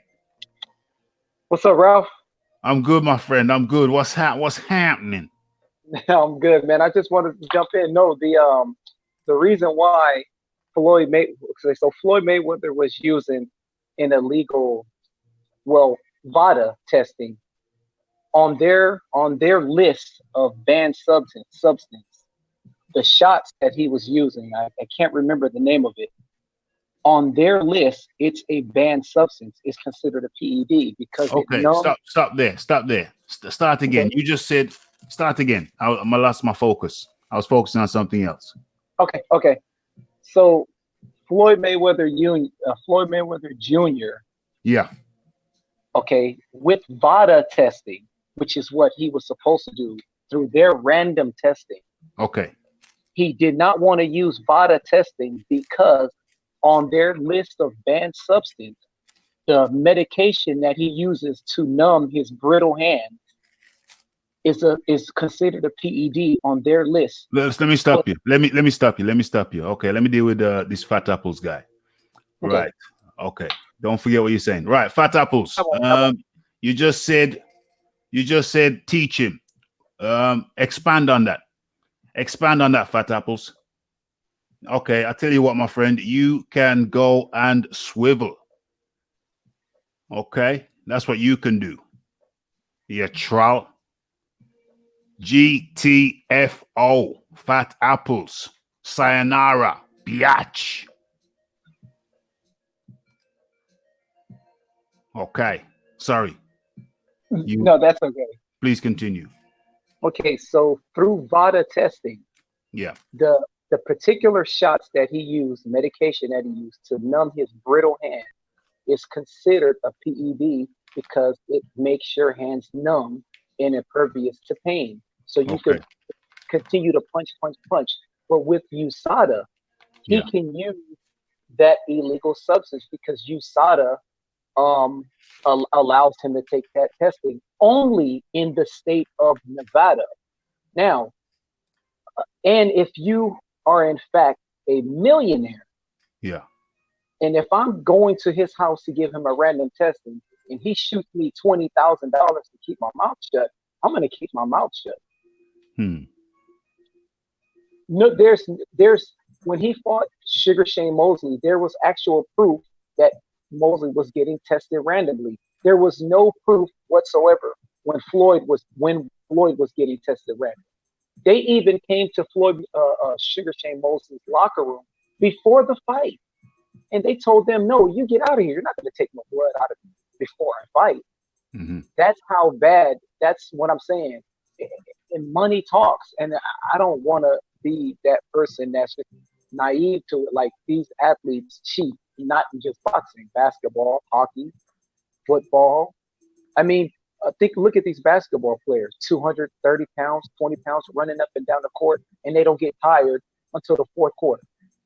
You know what I'm saying? Like, we have to speculate that they're cheating. Speculation. Well, how would I address that? Okay, so first of all, it is common knowledge that sportsmen from pretty much all walks, all areas, have indulged in the past, do indulge in the present, and will indulge in the future in performance enhancing substances. That is not in question. Mm-hmm. That is not in question. However, a man has to be deemed innocent unless A, he's being proven guilty, or B, there is overwhelming evidence to suggest otherwise. I agree with you. Let me ask you this. Do you think that some of these boxers cheat? Do I think some boxers cheat? Yes, I do think some boxers cheat. Now let me ask you this. Do you think the popular athletes, the one who has the most revenue, that brings the most revenue to boxing, do you think those are the ones who cheat and not get caught? Let's not forget, Canelo got caught, and that Yeah. could just be a ploy. He got caught, but he was only banned for 6 months. Yeah. And when he came back, when he was coming back for his fight, for his return, he still looked like he was ready to fight. He looked ready to fight. He didn't look overweight. He didn't look like he's been on vacation for 6 months. He looked like he was ready to fight when he announced his return. Yes. Yes. But your specific question was what? Do you think that the fighters that bring the most revenue to boxing, a lot of revenue to boxing, do you think it's a possibility that they could get away with cheating? Well, I'll answer that like this. I will say if Anthony Joshua, Canelo can get away with it for whatever reason. Canelo can get away with it for whatever reason. But if Anthony Joshua ever popped dirty in the UK, you see, different countries have different philosophies. There's a runner called Linford Christie. Are you aware of him? No, I'm not. Okay, he's a sprinter from the UK, Jamaican born. I UK. do know who he is. I do Okay. know who he is. Yeah. Okay. UK raised. Right. Are we going back what? We're going back maybe 20 years ago? Maybe 20 years ago? Yeah. Could be 20 Yep. years, could be even more. Yep. When he was popped by the Olympic testing committee, whatever you call them, for a minute quantity of a stimulant. Now, this stimulant was found in Korean ginseng, but not Chinese ginseng, or the other way around, whichever way around. So he switched from his normal ginseng, which he used in a tea, a legal stimulant. Ginseng does stimulate you, but it's legally. He switched from his normal ginseng because he couldn't get it wherever, in whichever area he was. He was at the Olympics and he couldn't get his normal, so he switched to another one. Still a tea form, and he popped dirty. According to the IOC, International Olympic Committee, he popped dirty. They had a long meeting where he explained his situation. That he gave them the list. They saw the list. And they decided not to charge him. They said it was inconclusive. Now, Linford Christie, as a result of that, he was vilified in the UK. Vilified. Contracts that he had, TV programs that he used to commentate on, they dropped him. Newspaper articles that he used to write, they dropped him. They dropped him like a bad habit for something that was later proved. And now when scientists look at it now and they say, well, it's minute quantity and it's consistent with what he's saying. It was a fraction of a molecule, which is easily derived from the ginseng tea that he was drinking. So what I'm saying to you, in the UK, it's not like Mexico where, yeah, Canelo popped dirty for clenbuterol. So what? Good. If you ain't cheating, you ain't trying. That's not the mentality over here. If Joshua pops dirty, believe you me, he will get the Linford Christie treatment, and Linford Christie wasn't even guilty. I agree on that.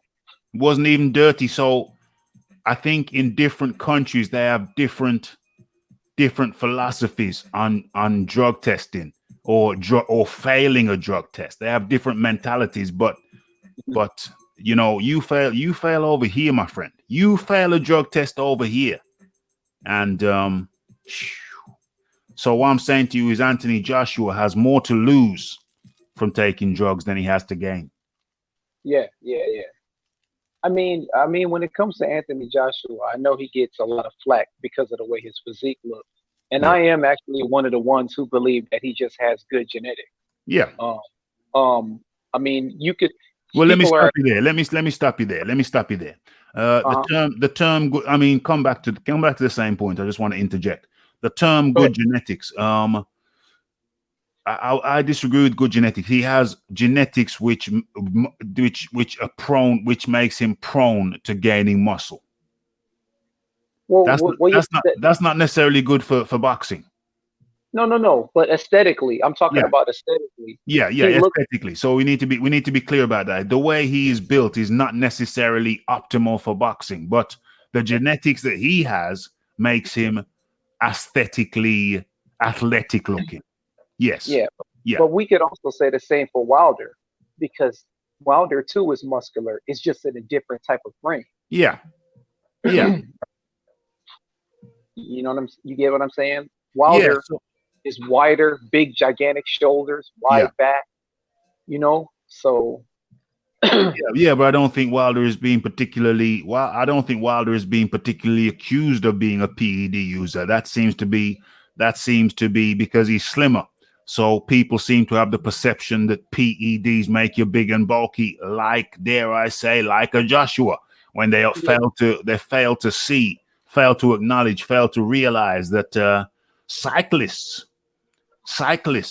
are typically big on Well, PEDs, EPO, and PEDs don't automatically make you big and look like a bodybuilder. I would accuse Wilder of using PEDs before AJ, because I know how the dynamics work, and I would say someone will say, well, Wilder's not as buff as AJ, and I'll say, yeah, but Wilder's carrying his power from the first round to the 12th round. That's kind of rare. Yeah, Like yeah. you know what I mean? Like I would accuse Wilder. Wilder looked gigantic in his last fight against Brazil versus the way he looked versus Duhapa or Spilka. Well, You know what I'm saying? if you go back, Wilder used to look bigger than he does now. Well, I mean, he lost weight, but look at how much muscle he gained. Yeah, You know what I'm saying? Like, yeah. there's more muscle in like.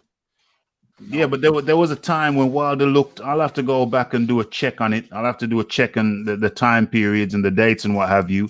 But there was a time when Wilder was quite thicker, and in recent years he's been losing weight.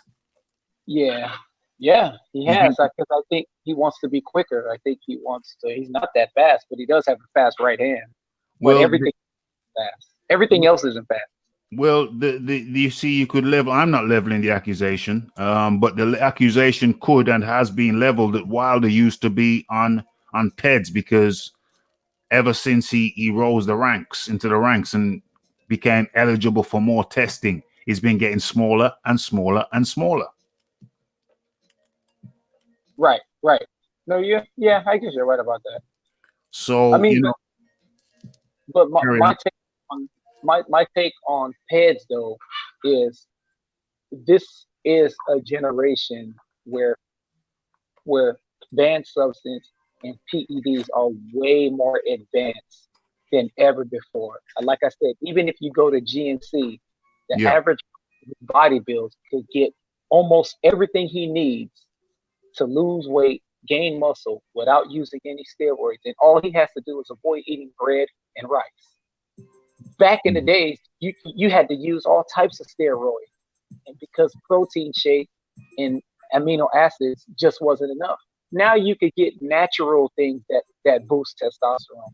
Now they got studies of different foods you can eat to boost testosterone. So everything is so far more advanced now that you can in fact get something that should be banned, but probably isn't banned. And there you go. You're on a banned substance, but it's not. I mean, you're on a PED, but it's not banned. You get what I'm saying? Right. Well, I have for a long time, even in my youth, teenager, I was always interested in performance enhancing foods, natural natural herbs. That's right. that I've always been interested in that from I was always interested in the nutrition. I was always interested in the best nutrition. I was from childhood, and then I became a teenager and got engaged in sports, and then I became interested in natural foods, herbs, which were optimal for sports. And that interest has continued, remained. And I can tell you that there are many natural foods and herbs from around the world which act as stimulants, PEDs. Yeah, So, I was gonna say, like, let's say you could get a pre-workout, over the counter pre-workout. Let's say you're boxing, you're yeah, professional, and you're not taking any banned substance, but you're taking this pre-workout. And that right. pre-workout has, let's say it has yohimbi in it, right? Yohimbi. Are you familiar with yohimbi? Yeah, it's an African bark or root.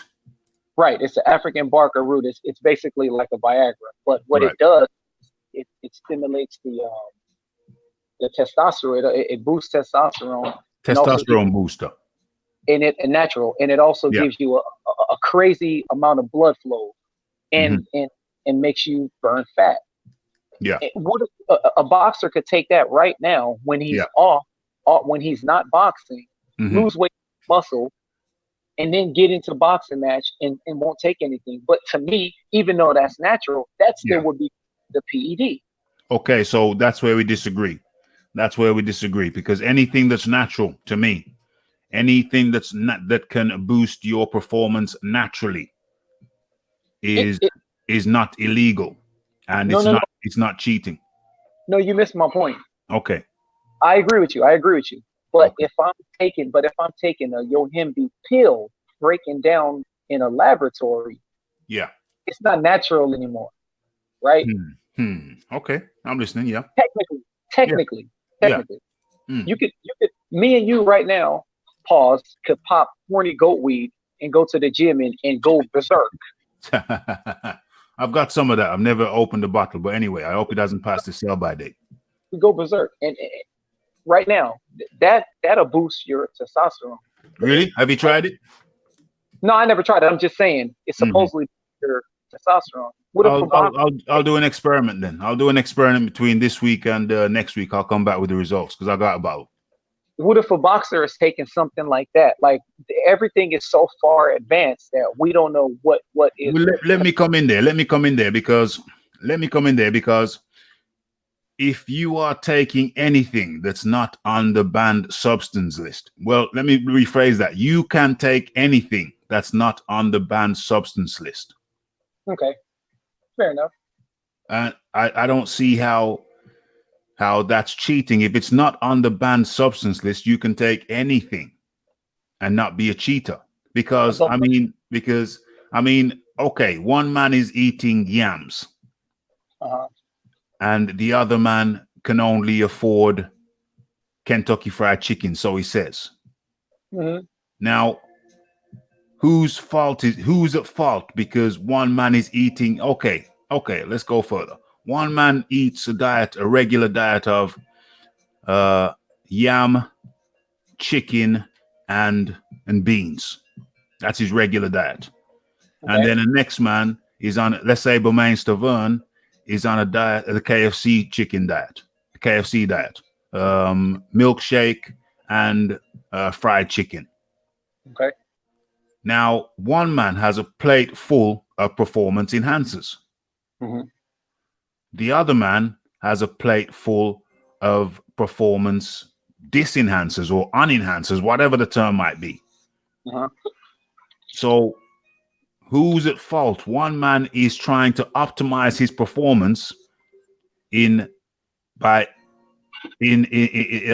by and not cheating, and the other man is eating poor, making poor choices. Let's say that man who's eating the yam and chicken and fish.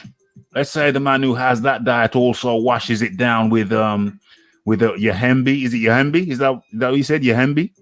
Yeah. Let's say that man washes his food down with a yahembi pill after every main meal. And let's say that man has a pre-workout which includes a couple of pills of horny goat weed, horny weed goat, horny weed goat, yeah, goat weed, whatever. Yeah, but it's not on the banned list. If it's not on the banned list, I put it to you, if it's not on the banned list, it ain't cheating. But what if any stimulant, anything that boosts testosterone? No. Hold on. A stimulant doesn't, by definition, boost testosterone. A stimulant. Let's be clear. A stimulant is. We can do another comparison. Okay, one man drinks tea before his workout, and the other man drinks black coffee, which is a stimulant, which has what do you call it? What's the active in? Caffeine, which is full of caffeine, which is a stimulant. So is black coffee. Yeah, that's what I'm saying. That's what I'm saying. Black coffee. Black coffee. That's what I'm talking about. It's a stimulant. It contains caffeine. Okay. So are you cheating if you use black coffee pre-workout? As a pre-workout because it contains caffeine, which is a stimulant. Yeah, you're right. I drink black coffee sometimes before I train. I used to when I was hardcore on it, but now I can't be asked really, but I should get back into it. I don't drink it all the time, but it's rare. Yeah. It's when I need it. It's only when I. Yeah. So what I'm saying to you is that if it ain't on the band, I mean, protein powder. One man doesn't have protein powder. Right. He just has food. The next man uses protein powder. Protein powder can be considered as a PED, performance enhancer. Not that it enhances your performance, but it could help you build muscle, which in turn could help you increase your performance. You're right. So what I'm saying is that we have to say that the strategy I adopt is to say, if it ain't on the ban, I mean, all of those things that you just mentioned, I think any intelligent athlete will be utilizing all non-banned PEDs that he can find, so long as it isn't banned. Okay, let me ask you this. Do you think Bernard Hopkins was clean? Do I think Bernard Hopkins was clean? Well, I've heard plenty of rumors to say that he took advantage of, that he may not have been rigorous in terms of he wasn't rigorously clean. I have heard rumors of that ilk. Okay. What say you? Well, my thing is this. In my opinion, no athlete at that age should be able to perform at the level he was performing against these young, stronger, bigger athletes. It's just no way. I can't think of any boxer in any generation, even the best of them, could not compete at that age with top level fighters and bigger fighters. I would have to assume that, yeah, he had to be on some type of TRT, some type of ban something. I mean, even when he fought Jean Pascal, he didn't even take the test against Jean Pascal. So that right there was, it was a red flag. He wouldn't take it. It was a red flag. It was a red flag. Manny Pacquiao. Do you place Manny Pacquiao in that same category? Of course. Why not? There's no way that you're going to move up that many weight classes and be stronger than you were in the lower weight classes. You can't. It hasn't been done really in history. Even Henry Armstrong wasn't knocking everybody out when he moved up. Sugar Ray Robinson wasn't knocking. We know Sugar Ray Robinson hits like a rhino coming down the pipe. He wasn't knocking everybody out. You get what I'm saying? Yeah. So yes, of course. And I also think Floyd was too. Floyd. Well, he wasn't a knockout guy later on, was he? Earlier on, he was a knockout guy, but there's a reverse, because earlier on he was a knockout guy, but later on not so much. So but he Floyd wasn't is a reversed. knockout guy. He wasn't a knockout guy. He wasn't a knockout guy, but he had everything else. He was, when he fought McGregor, he had the same abs that he had when he was a featherweight. He had the exact same abs. Let me stop you for a second, Dave. I'll come back to you in a second. Let me just address Scott here. TRT, Scott says TRT is allowed to certain fighters by UCAD, but that fighter can't use the TRT when fighting in the US. Now, that's a very clear and categorical statement by Scott. Scott, where are you getting your information from, mate? You're writing things up as fact, but where are you getting your information from? You've made a clear categorical statement. TRT is allowed to certain fighters by UKAD, but that fighter can't use the TRT when fighting in the US. That's a very clear and categorical statement. Where are you getting your information from?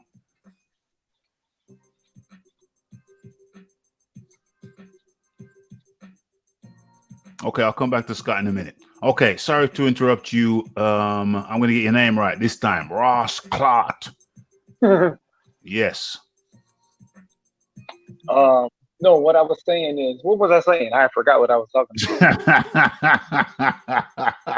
I need some PEDs. You see, I need some PEDs. Okay, well let me give you this one. Right. Are you aware that research is being done? No, let me go further. Are you aware that research has been done and it has been proved that by using new, I'm going to have to choose the word incorrectly here. Right.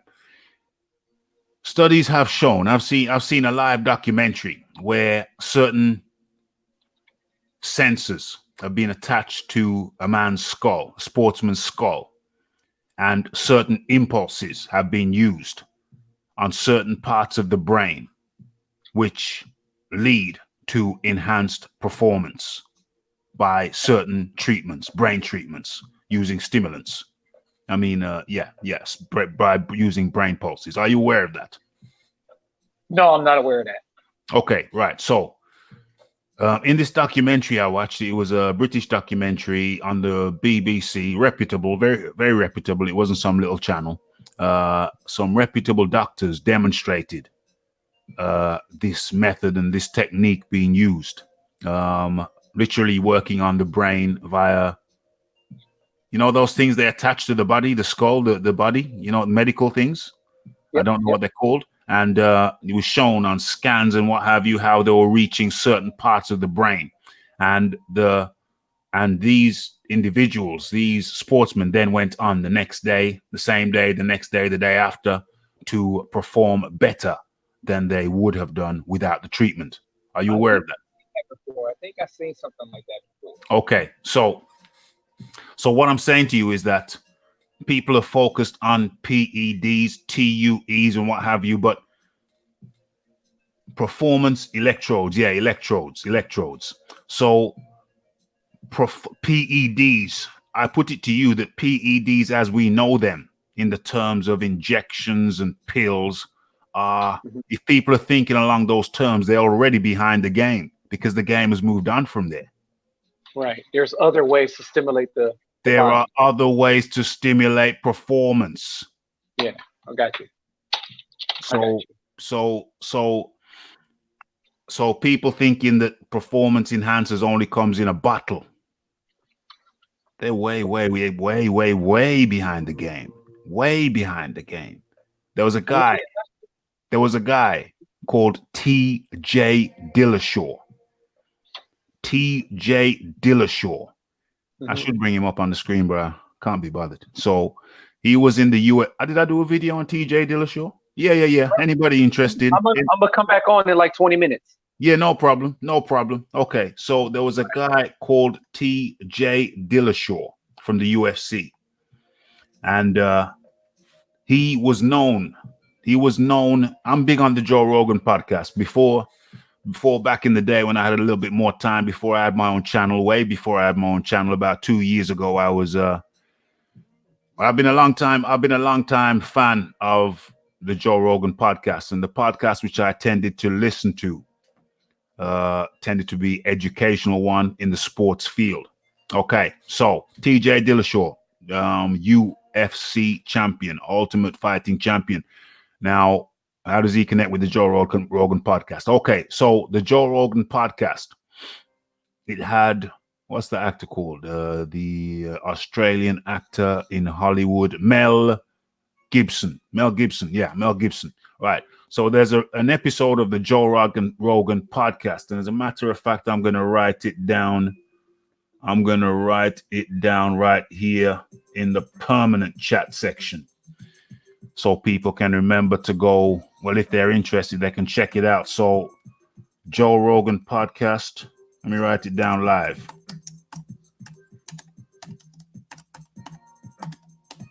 Joe Rogan podcast, Mel Gibson. Okay, so I think Mel Gibson, let me write that down. Let me put that in concrete. Right, Mel Gibson.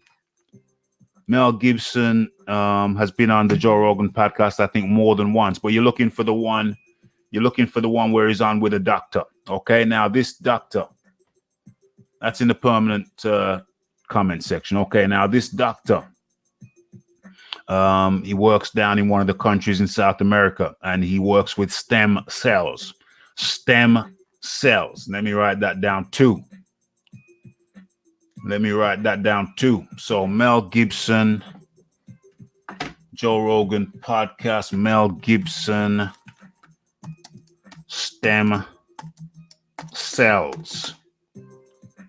Okay, so this doctor has a clinic down in somewhere in South America.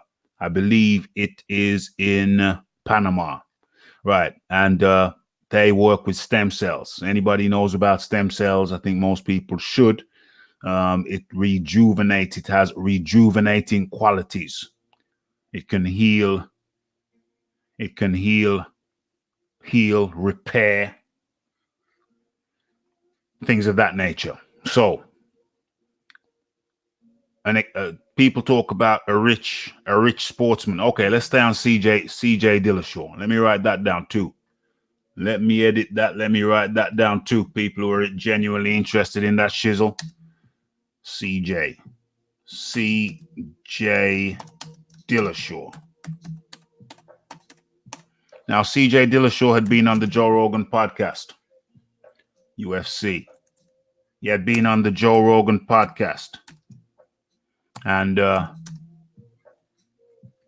they had talked about healing, repairing, and he had said that he goes down to Panama and he gets, at least a couple times a year, and he gets his stem cell shots. And Mel Gibson was talking about the rejuvenating qualities of the stem cell. He's got his dad probably 90 years old, 100 years old, whatever. And his dad was, just listless and whatnot. Got his dad shot up with these stem cells. And, it was like he was tap dancing. So, yeah, man, cool in the gang, Ross Clark, cool in the gang. So it was as if he was tap dancing. So the rejuvenating qualities of stem cells is often overlooked. People associate PEDs with things that come in a bottle. That's so passé. That's so last year. That's so old school. PEDs have moved on. There are PEDs being given now, which do not include. Yeah, Rogan's on everything, which do not include ingesting anything, digesting anything. We having electrodes being strapped to the brain. You're having electrode treatment on the brain, which gives performance enhancement into days later. You haven't got to do it the same day, days later. You think that anybody who's seriously rich and seriously interested in enhancing performance is going to shoot a chemical in their body, a performance enhancer in their body, which could have detrimental effects on them years down the line, rather than just have some stuff strapped onto your brain, electrodes strapped onto your head? What would you prefer? Have the electrodes strapped onto your head, go down to Panama, get that stem cell treatment. There's nothing negative in your body afterwards. You're just getting shot up with stem cells. Just getting strapped up and shot up with stem cells. So the concept of That's if I'm still on, Ross Clark, because I don't think we're on for much longer. What time does that start? 10 o'clock, 11 o'clock, 12 o'clock. We're already in overtime. But if I'm still on, then by all means jump back on. By all means jump back on. So yeah, so the thought of stem cells coming out of a bottle, that's so last year, bro. It's so passe. It's so passe. So yeah. And talking about and thinking about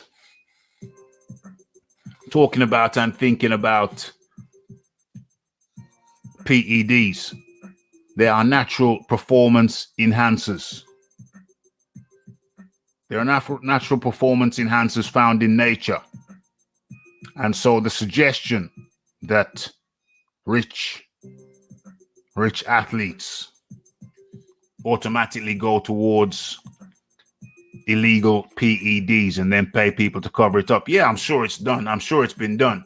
Floyd Mayweather may have taken things for his hands, which fell outside of strict parameters. Perhaps, I don't know. Perhaps he may have done.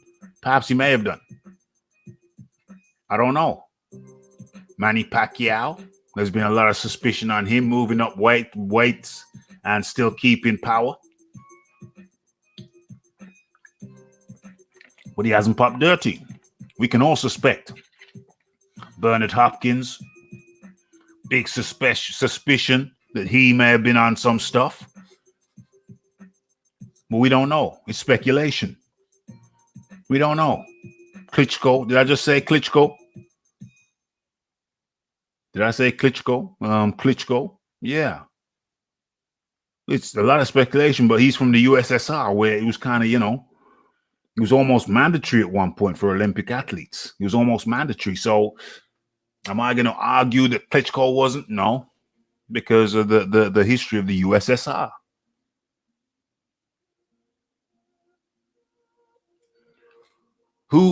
Scott 70, which athlete do you know has a TUE exemption in boxing? Which heavyweight boxer do you know has a TUE exemption? That's a therapeutic use exemption. That's the Scott 70. Which heavyweight boxer do you know has a therapeutic use exemption? Not testosterone use, therapeutic use exemption.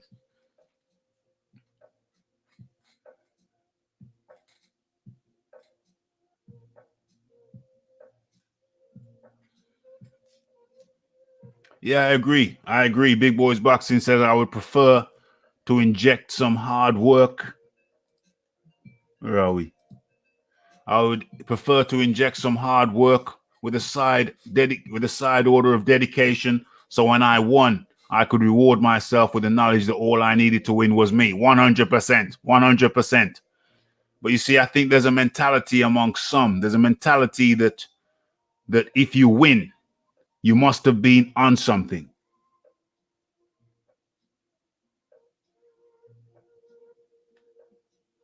If you win, you must have been on something. So Scott 70 says Joshua will not and has never denied having therapeutic exemption. Well, which boxer do you know which heavyweight boxer do you know who has denied having a therapeutic exemption? And furthermore, has Joshua not denied it? Have I not seen a video of Joshua denying it? Okay, but which boxer, Scott 70, which boxer do you know who has denied having a therapeutic use exemption? You single out Joshua and says that he's never denied it. I think he has. I'm not sure. Anybody in the chat knows, let me know. But which boxer do you know who has denied it? You single out Joshua as never having denied it. Which boxer do you know who has denied having a therapeutic exemption? So to be clear, Scott 70, which heavyweight boxer do you know who has denied having a therapeutic use exemption? You single out Joshua, but there's other heavyweight boxers out there. The question is, which heavyweight boxer do you know who has denied having a therapeutic use exemption? Apart from Dillian Whyte. Dillian Whyte denied it. Dillian Whyte denied it.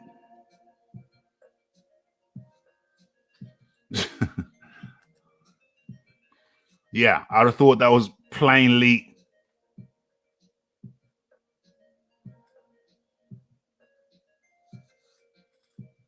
not denying a TUE isn't confirmation. Yeah, I'd have thought that would be plainly clear.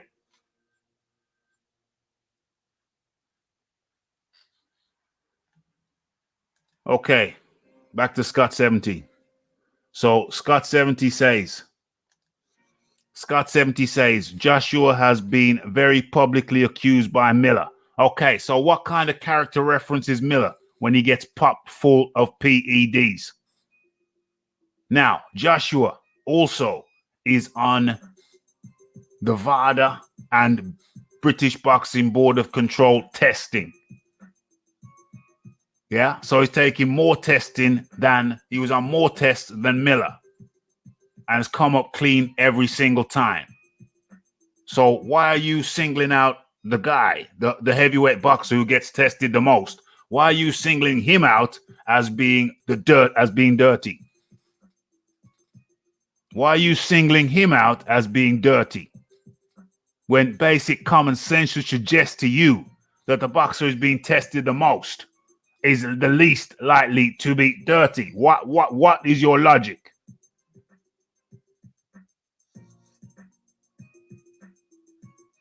Joshua's image was tarnished forever. What do you mean? Scott 70 says Joshua's image was tarnished forever. How is Joshua's image tarnished forever? Yeah, sure.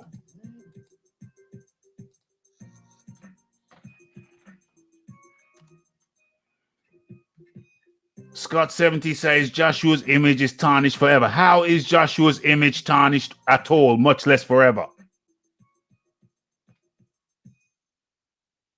Scott 70 says he is illegally cheating and you know it. Who knows that Joshua's illegally cheating? Well, cheating's illegal anyway. So who knows that Joshua is cheating? Who knows that? Who knows that? You know. I don't know. You're in Thailand. We're over here. But you know. I don't know. How the hell? Who knows? Who knows that Joshua's cheating? Yeah, link is in the chat, bro. I think. Yeah, it is. Yeah.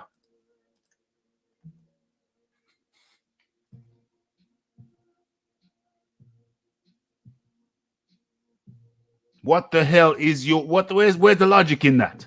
Who the hell knows that Joshua's cheating? Because Dillian Whyte said so?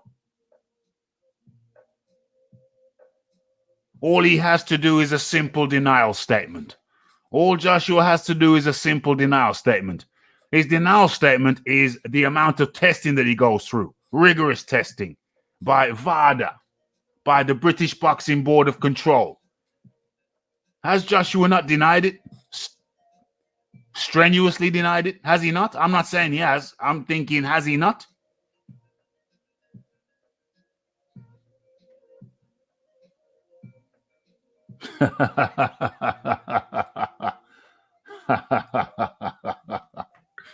Big Boys Boxing, there's an allegation that you're on PEDs.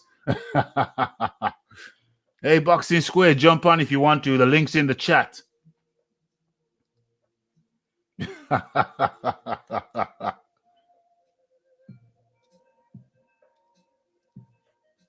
I'm not going to delete Scott. He's been on the channel for a long time now, and he's been a supporter of the channel. I don't know what he's on. I don't know. He's on some kind of strange thing. I mean, talking about Joshua's on this, Joshua's on that, and got no proof. But I'm not going to delete him. Everybody's entitled to have a little funny spell. But you're not making no sense whatsoever.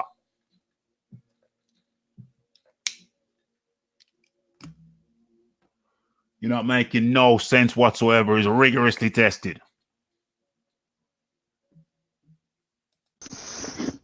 Big boxing in the building. What's up? How are you doing? Yeah, I'm having my testings patience. I'm having my testings patience. I'm having my patience tested. Can't even speak properly. What the? Having my testings patient. I'm having my testings patience. Love it. Oh, shizzle. First of all, I get that troll. What's his name? Fat Apples. I get that Fat Apples troll in here, testing my patience. Now I had to deal with the slew.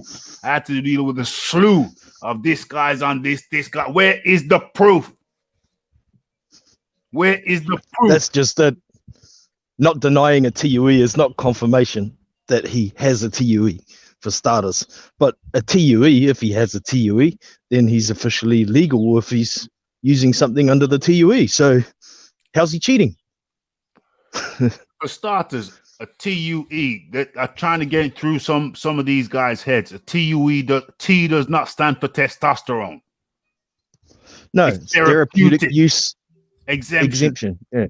And people think that the T stands for testosterone. It's therapeutic. It's therapeutic. Sometimes testosterone can be under the therapeutic use exemption, but sometimes the T, sometimes therapeutic may involve testosterone. Perhaps. That's as far as it goes. Yeah. Perhaps. But why pick testosterone out of the multitude of things that a person may or may not need? You see what I'm saying? They just think T stands for testosterone. T stands for testosterone. Please. And even if a fighter has a TUE, legally, if the public find out what's under the TUE, what the TUE is for, then somebody's going to get sued for breach of privacy or breach of confidentiality. We don't get to know that shit, so there's not really any point in going too deep into it. If a guy has a TUE, he has a TUE, and that's as far as it goes. Yeah. If a guy has a TUE, he has a TUE, and it's like people, no problem. BSQ.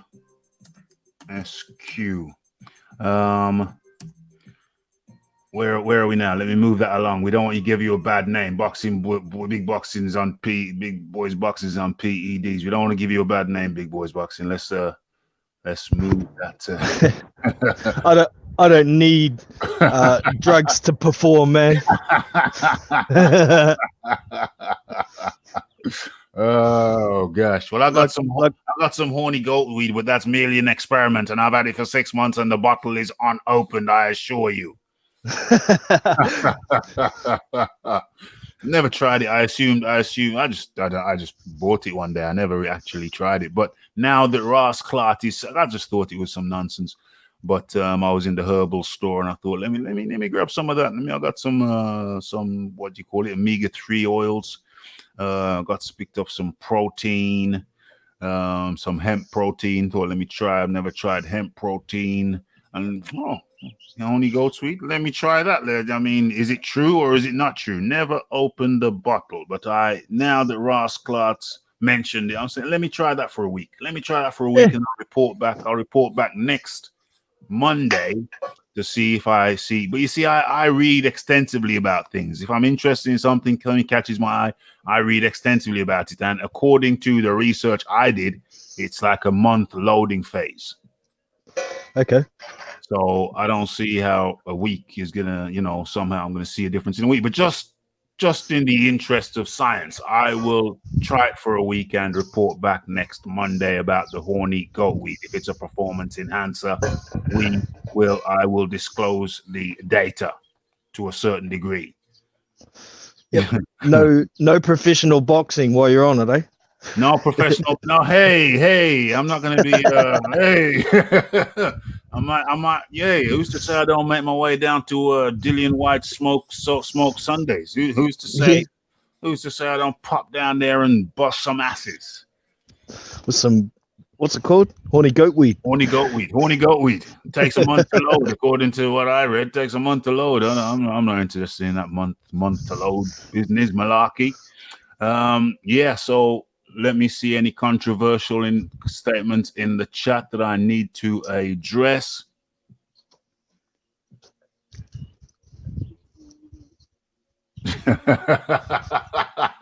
Scotty 70 is on one. Given Joshua's public image and rumors, a simple denial would clean up the matter.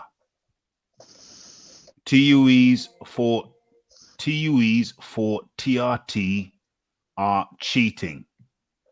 What's TRT? TRT's a testosterone, isn't it? Therapeutic replacement treatment.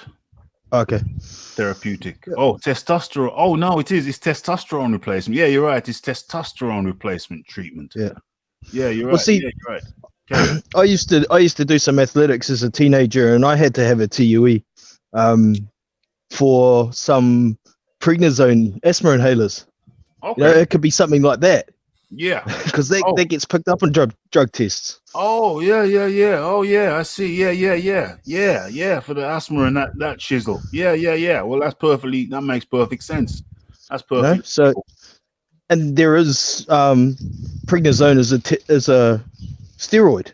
So, oh yeah, you know, people look at it as soon as they hear the word steroid, they jump to conclusions. Yeah, it's madness. Yeah. People, they're therapeutic steroids, which have nothing to do, which are not at performance enhancing levels. No, they're not anabolic. So yeah, I mean, Scotty is on one. Scotty is making slanderous and scurrilous remarks about Anthony Joshua. And I guess it's his right to do so. But ultimately, Scotty, you have no proof that Anthony Joshua is taking any form of additional steroids not produced by his body. You have no proof that Anthony Joshua is on has a therapeutic use example. And for what we do know, that's what you don't know. What we do know is that two people who have accused him of what you're accusing him of have failed drug tests recently. Isn't that ironic? Isn't that ironic? Does that not strike you as slightly ironic? I know what your potential comeback could be. I know what your potential comeback could be, and I'm not the only one who probably knows what your potential comeback could be. It's a setup. As Andy Ruiz might say. He doesn't shout it. It's a setup. It's a setup. Your perfect comeback, Scott 70, is that because the authorities, the establishment saw what harm they could do to the golden child. I'm not even gonna give you the setup. I'm gonna let you come back with it yourself. So yeah, you're coming out with a lot of unfounded statements. You're coming up with a lot of why not deny after Miller allegations. So if somebody comes up to you, Scotty boy, if somebody comes up to you, if someone comes up with an unfounded allegation and says Scotty is a rapist, what are you gonna do? Let's say you're a high profile guy. And then some woman comes up and says Scotty is a rapist. They're not saying she's not saying you raped her. She just knows she's heard that you're a rapist. What do? Do you go on TV when the newspaper people come outside your house? Yeah, they got the microphones and the cameras, and you come out. You're trying to get into your car, but your car park on the road, so you have to walk past them to get to your car. And they say, Scotty 70, are you? There have been rumors and allegations made against you that you are a rapist, more of all, a serial rapist. The woman that made the allegation is not saying you raped her, but she's just saying she heard that you are a rapist. Scotty 70, do you say that's ridiculous? Or Do you say, no, I'm not a rapist, or do you just laugh it off and carry on about your business? You know, if someone comes out and publicly denies something like a TUE, Yeah. there'd be a select few people that would come out and say, well, why do you feel you have to defend yourself all of a sudden? Exactly. That's what I'm getting at. That's what I'm getting at. That's exactly what I'm getting at. What about what's the one? Oh, thou doth protest too much. Thou doth protest too much. So as soon as you deny it's denied, somebody could come out and say, you deny it once, they go, oh, thou doth protest too much. There's no smoke without fire. That's the problem with denying something. Once you deny something, you give it life. Yep. You give it credence. You give it fire. So me personally, somebody comes out with a false accusation. If I was in that position and someone came out with a false accusation about me, so long as I know it's a false accusation, I'd be more likely to laugh it off. What I would do in that situation, I'm walking to my car, and then there's the battalion of press and what have you. I just laugh it off and shake my head and I go, oh dear, excuse me, I'm going to my car. Because once you deny something, you give it air. Carry on. Sorry, big boys boxing. Don't dignify it with a response.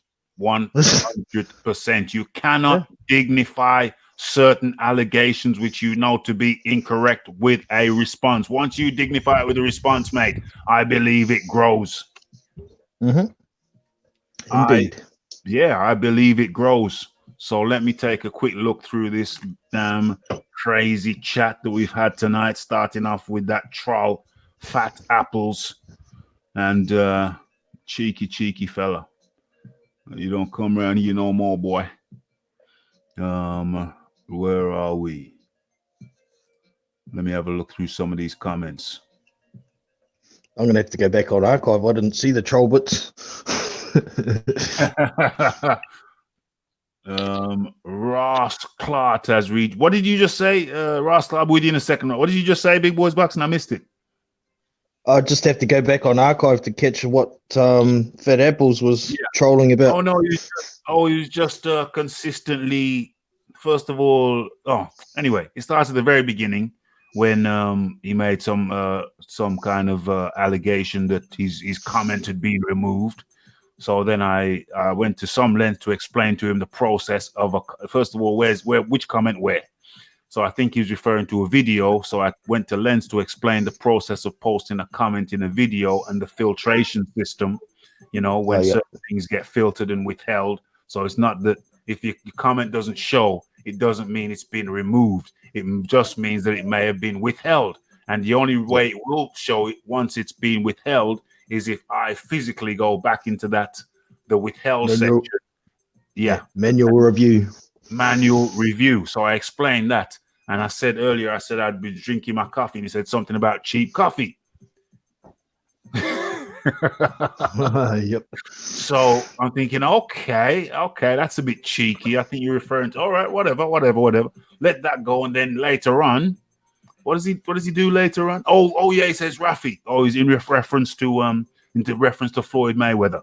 And I said, what drugs, what illegal drugs is Floyd Mayweather used? And then he comes back with a patronizing comment. Raphie, if you don't know about Floyd Mayweather's use of PEDs or such like, I suggest you need to do some serious research. Blah blah blah. This is where it comes back to that. We don't know what's in a TUE again. Yes, he had TUEs, but we don't know what it was for. And if you do, then somebody's got to go to jail because that information should not be public. Yeah, we're talking about Floyd Mayweather. Yeah. What exactly do we know? And so I say, well, you go and get your facts right. Come back with your facts, etc. And he comes back cheeky. And you know what? I quite like politeness around here. I'm quite partial to a bit of politeness. So someone getting fresh and getting a bit too big for their drawers, bit too big for their little G-string. Yeah, that little G-string's a bit too tight. Yeah, I'll go suggest you go change your G-string, son. Go change your G-string and then come back. Yeah, get a good fit. Could simply hit that StreamYard link that's in the chat and come and talk about it rather than cheeky chat. Yeah, rather than cheeky chat, hit the StreamYard link. That's what the link is there for. Hit this. As a matter of fact, let me put the StreamYard link in there once again, just in case. You know, got rid of the fool. Got rid of the fool. You know, the cheeky chat, cheeky chappy, cheeky chat, talking about going doing some research. How about you go do some research, cheeky chappy? Yeah, how about that?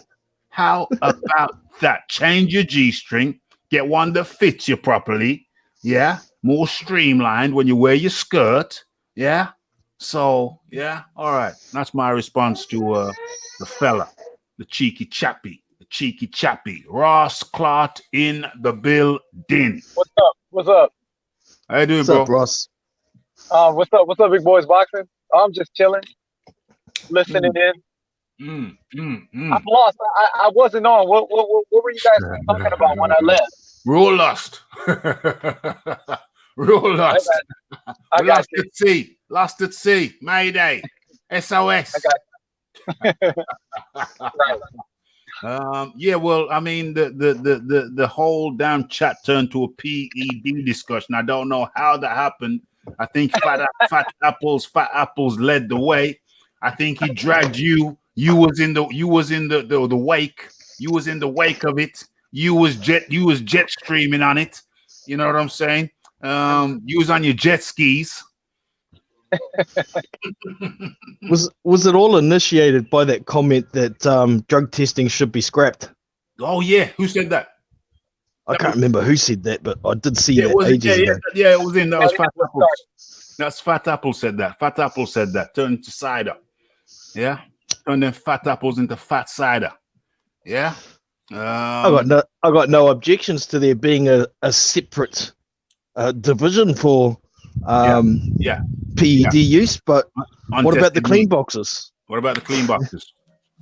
Yeah, they got to have somewhere they can fight fairly. Why should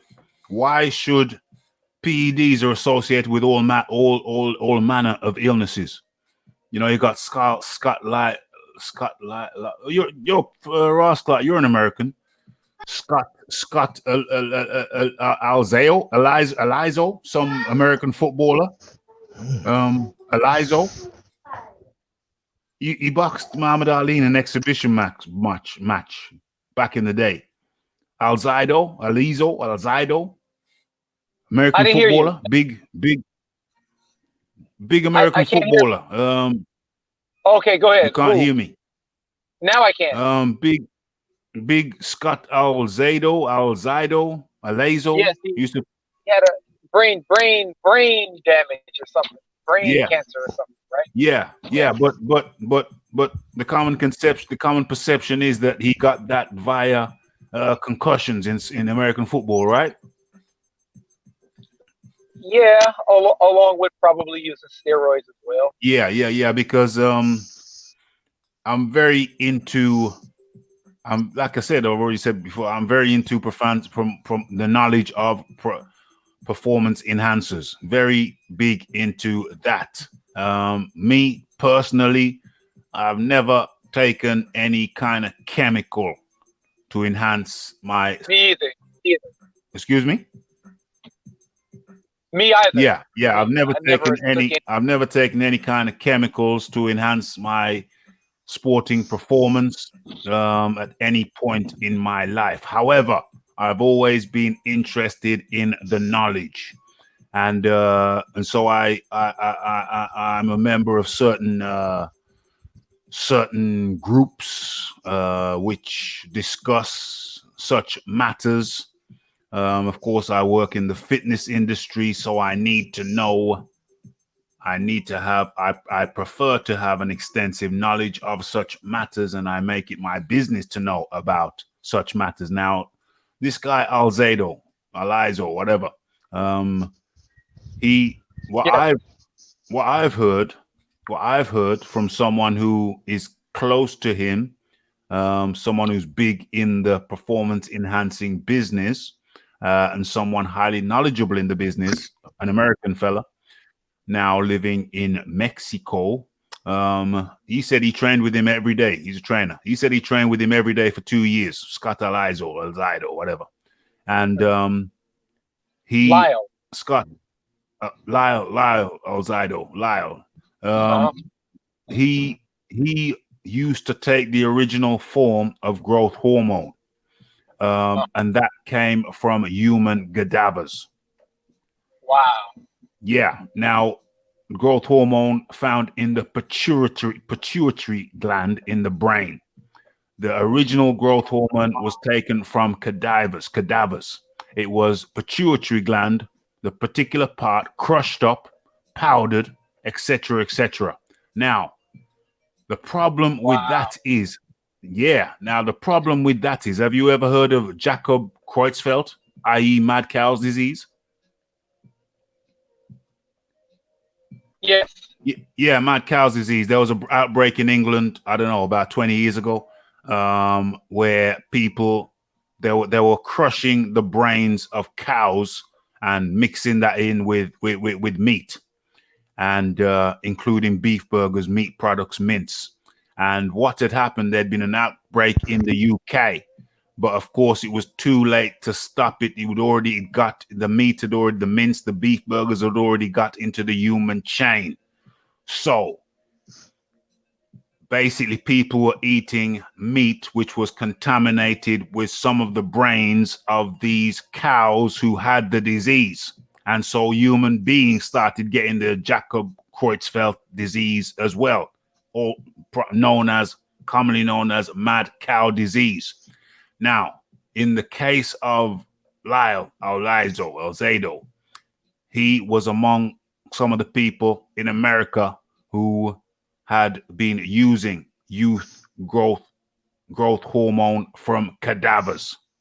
And so it is alleged by a particular set of individuals that he actually had a brain disease caused by the growth hormone, the original growth hormone that he was using, which came from the brains of dead people.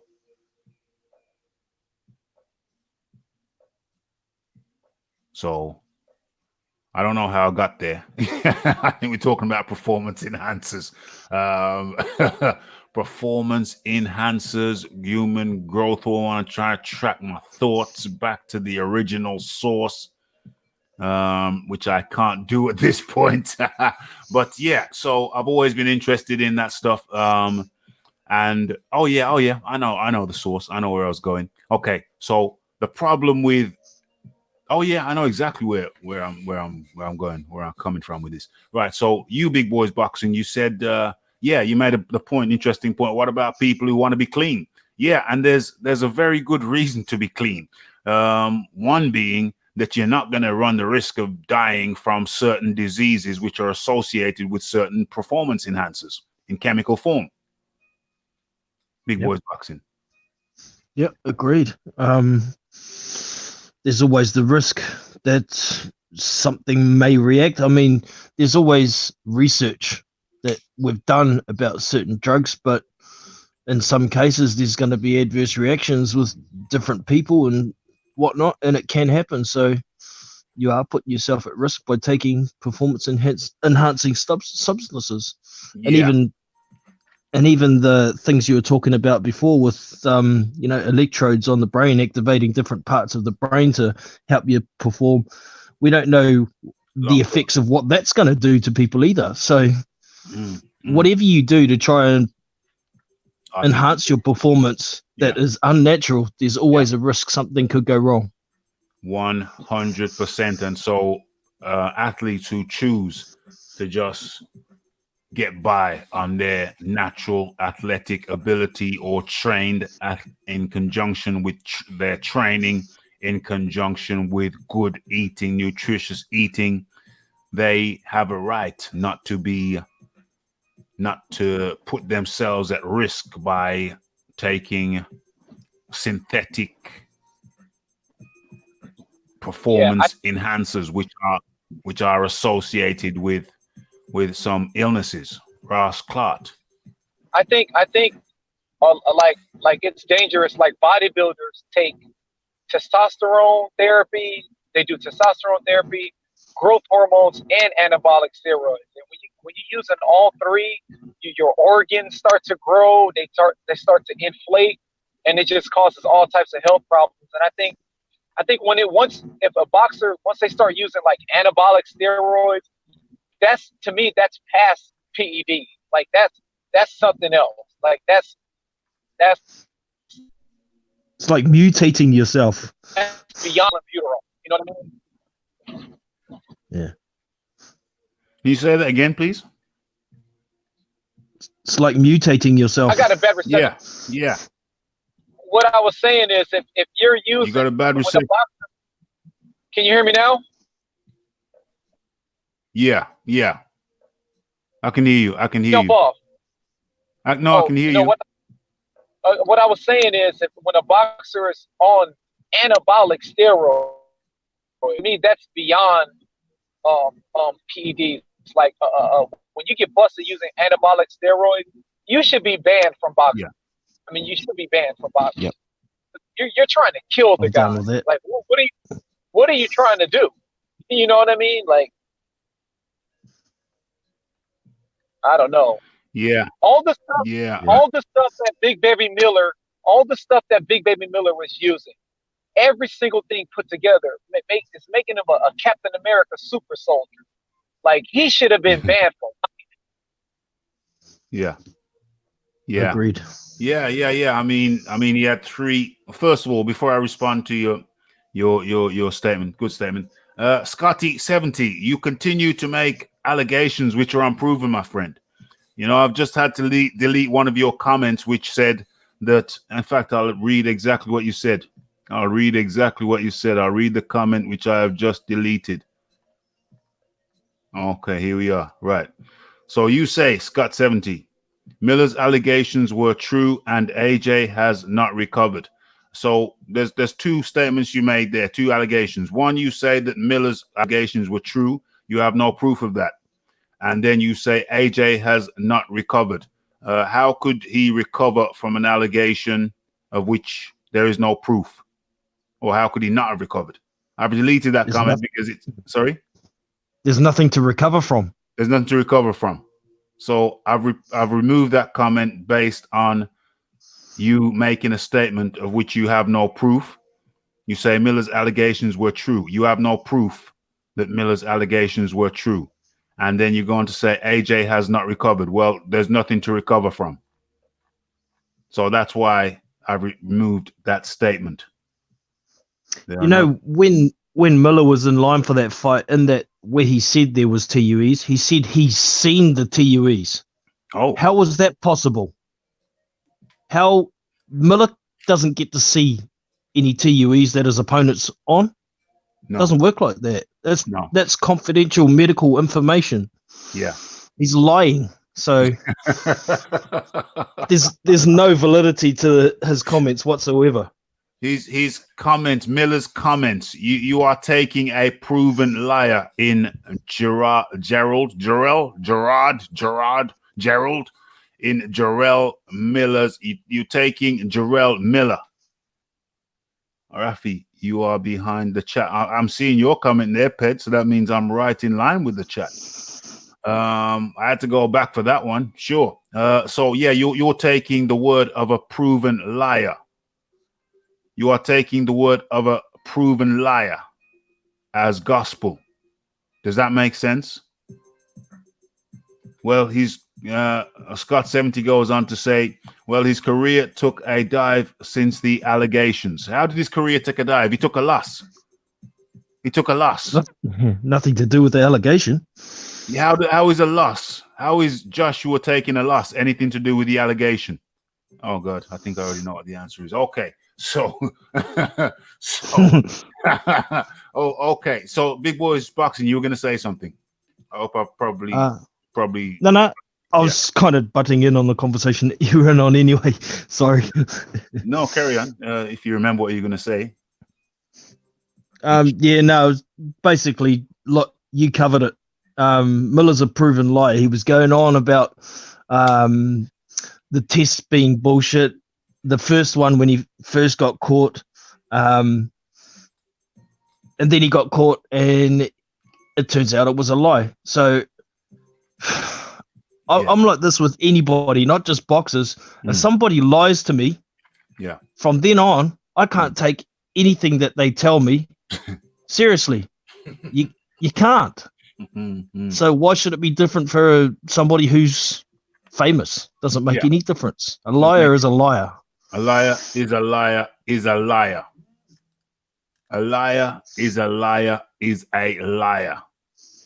And for anybody who wants to take the word of a liar, go ahead. Yeah, go ahead. At your own peril. At your own peril. Go ahead. Take the word of a liar, a known and proven liar. Go ahead. Now, in relation to Ross Clark's point, if I can remember, because I was distracted.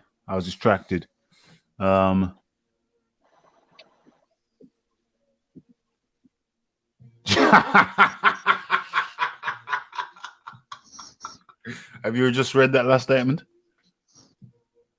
Have you just read that? The Miller fight would have happened, that one. Yeah. Yeah. I don't know, man. I don't know. Yo, the Miller fight would have. Carry on. You know what cracks me up?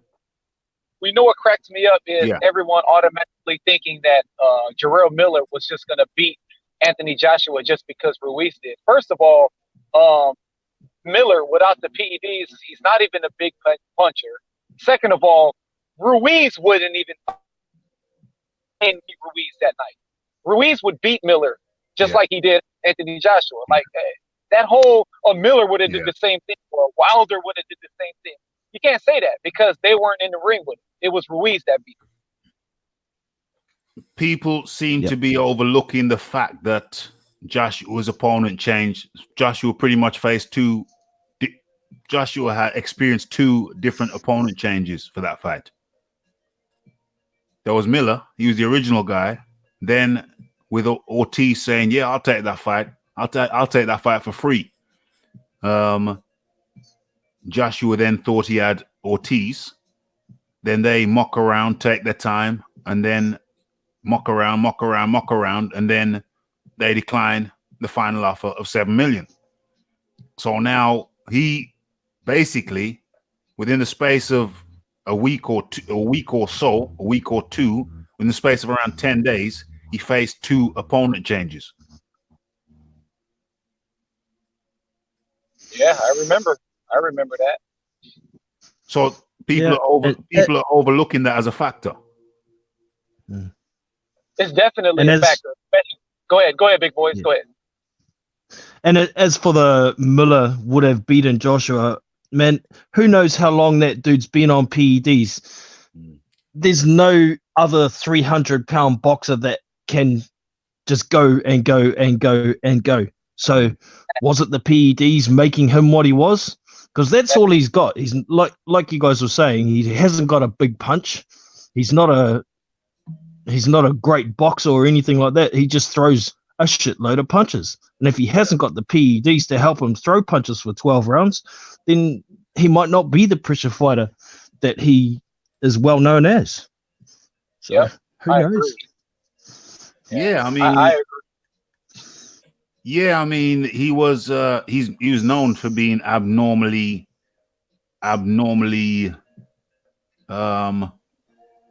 cardiovascular rich for such a big guy.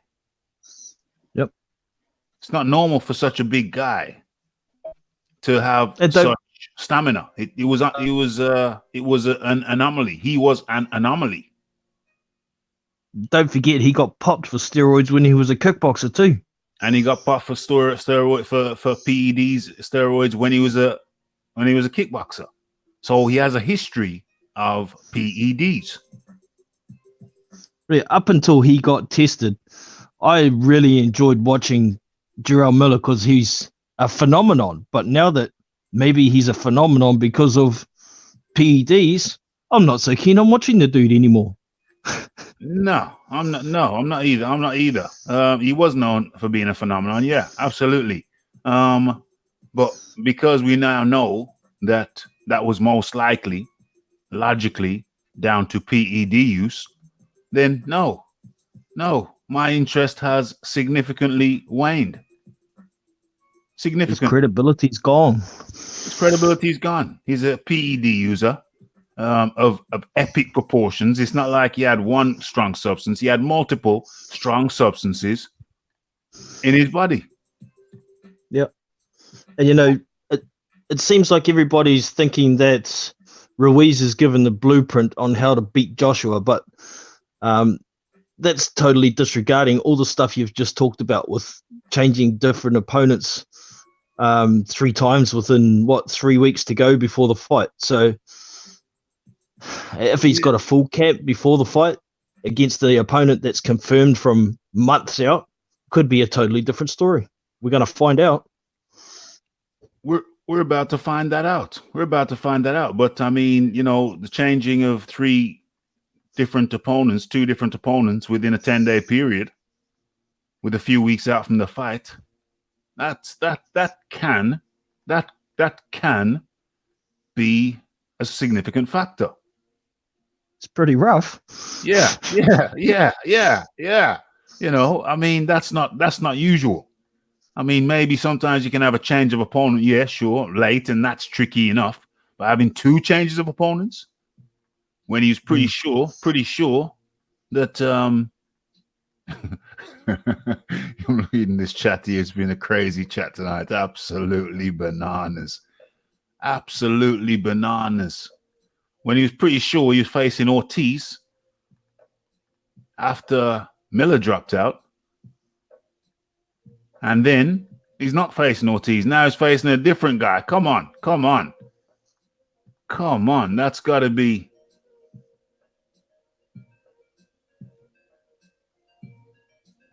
That's highly unusual. That's highly unusual set of circumstances. Who's been thrown out of the? Oh, I know you talk. Okay, forget it. I figured out the answer. I know who's been thrown out of the LDBC. Someone had to. This chat has been absolutely bananas tonight. It has been bananas, mate. Absolutely bananas.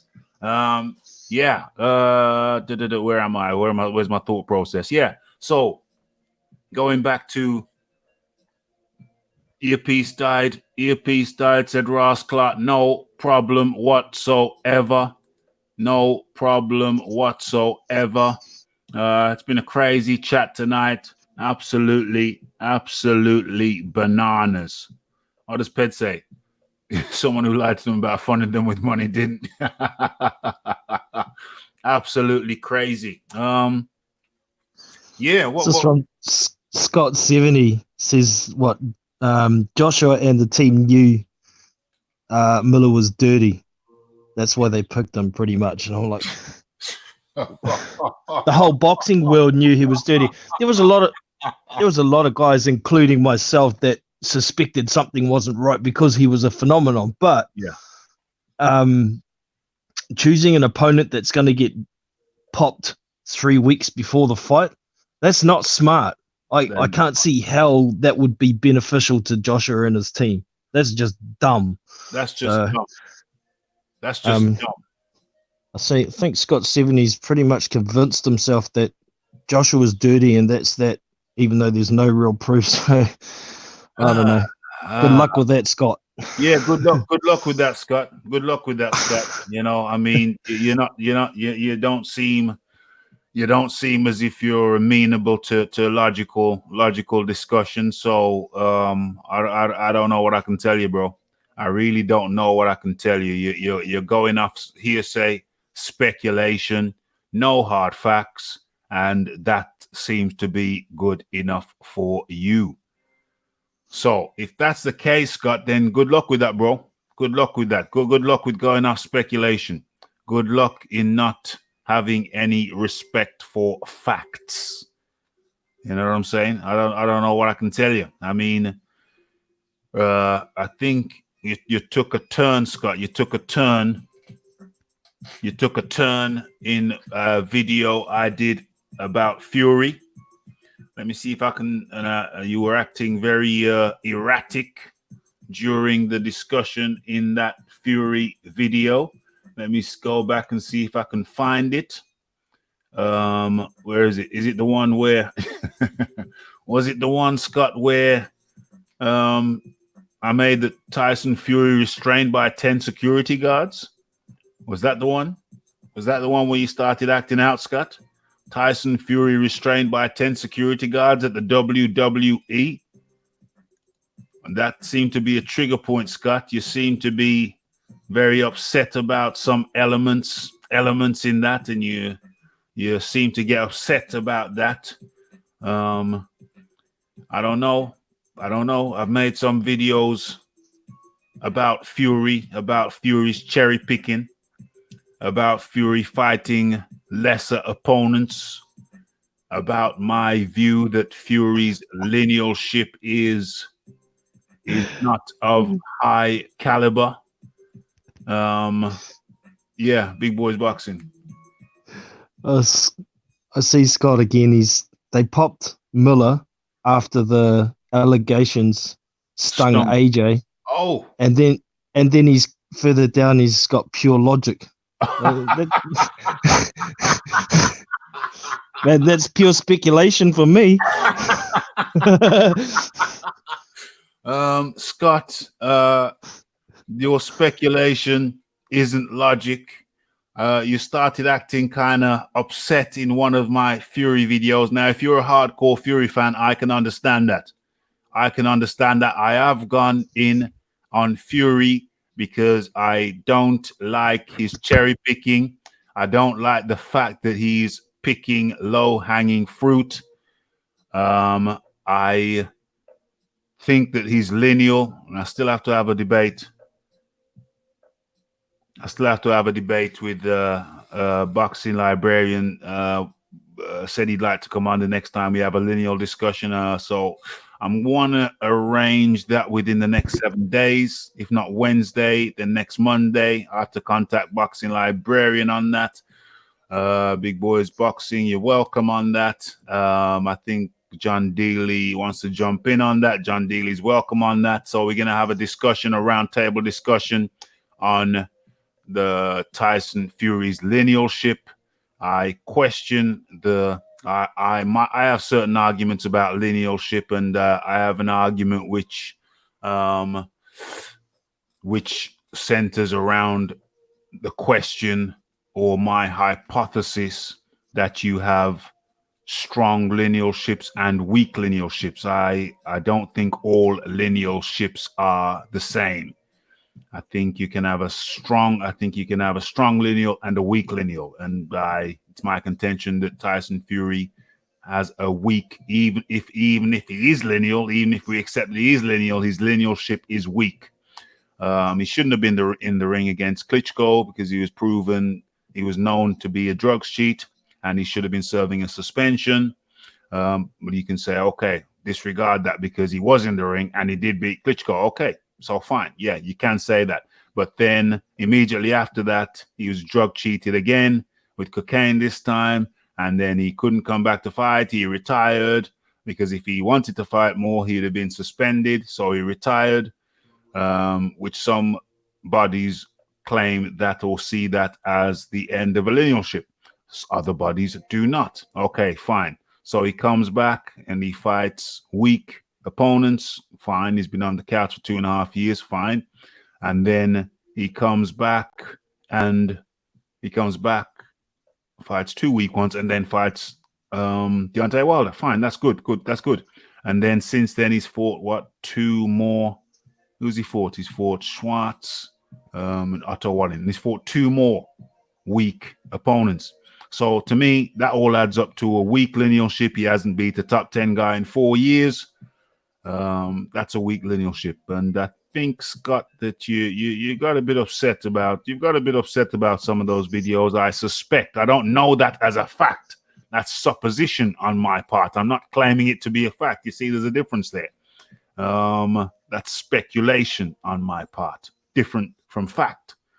You seem to have a bad reaction to that, and So now I think your comments now is a reflection, because you perhaps see me as a big AJ fan, when as in fact I am a supporter of AJ, not because he's the best boxer that's ever walked the planet, not at all. It's just that he has reinvigorated the division, my division of preference, the heavyweight division. He's reinvigorated it. Big boys. He sure is. He sure is. Yes, Scott also said in the chat, I'm not a Fury fan. He's a drug cheat. So at least he's consistent, I guess. Good on you, Scott. Good on you, Scott. He's a drug cheat. Fair enough. Well, I don't know what I can tell you, Scott. Yeah. I don't know what the hell I can tell you, but you're using supposition as fact. I don't know what the hell I can tell you, Scotty. He also says he's a fan of nobody. So maybe showing some objectivity. Are you personally, can you be a boxing fan? Big boys. Yeah, I'm somewhat the same. I'm not a fan of one boxer. I'm a fan of boxing, full stop. So that's how I would have put it. I'm just a fan of boxing. But you surely, okay, I'm asking you a question. Surely you have your favorites. I have guys that I like watching more than others. You know, yeah. I enjoy watching Anthony Joshua fight because he fights mostly top level opponents these days. Mm-hmm. I enjoy watching Deontay Wilder because he's always got that knockout power. Yeah. I enjoy watching the Kiwi boys. Yeah. Joseph Parker. Yeah. Hemi Ahio. Maybe not quite as much Junior Farr at the moment. Mm-hmm. But yeah, I like watching the guys who display skill, power, or the guys who have something special, you know. But I'm a bit down on Jermaine Franklin at the moment, one of the hottest American prospects at the moment. I don't think he's as good as everybody thinks he is. No. I'm copping a bit of flack for that. But yeah, I really used to enjoy watching Jarrell Miller, but since he's popped dirty for 3 drugs, I don't think he should even be in boxing anymore, to be honest. No. So I have my opinions, but I'm not going to force them on somebody. I like talking about them, and it's fun. Can you be a boxing fan without having favorites? Of course, you got to have favorites, but it doesn't mean you have to use your favorites as bias. Yeah. At the same point, you know? Yeah. Indeed. Yeah, because I find it difficult to believe that someone could love boxing without having favorites. It's like watching football without having a favorite team. It's like watching whatever your sport of choice is.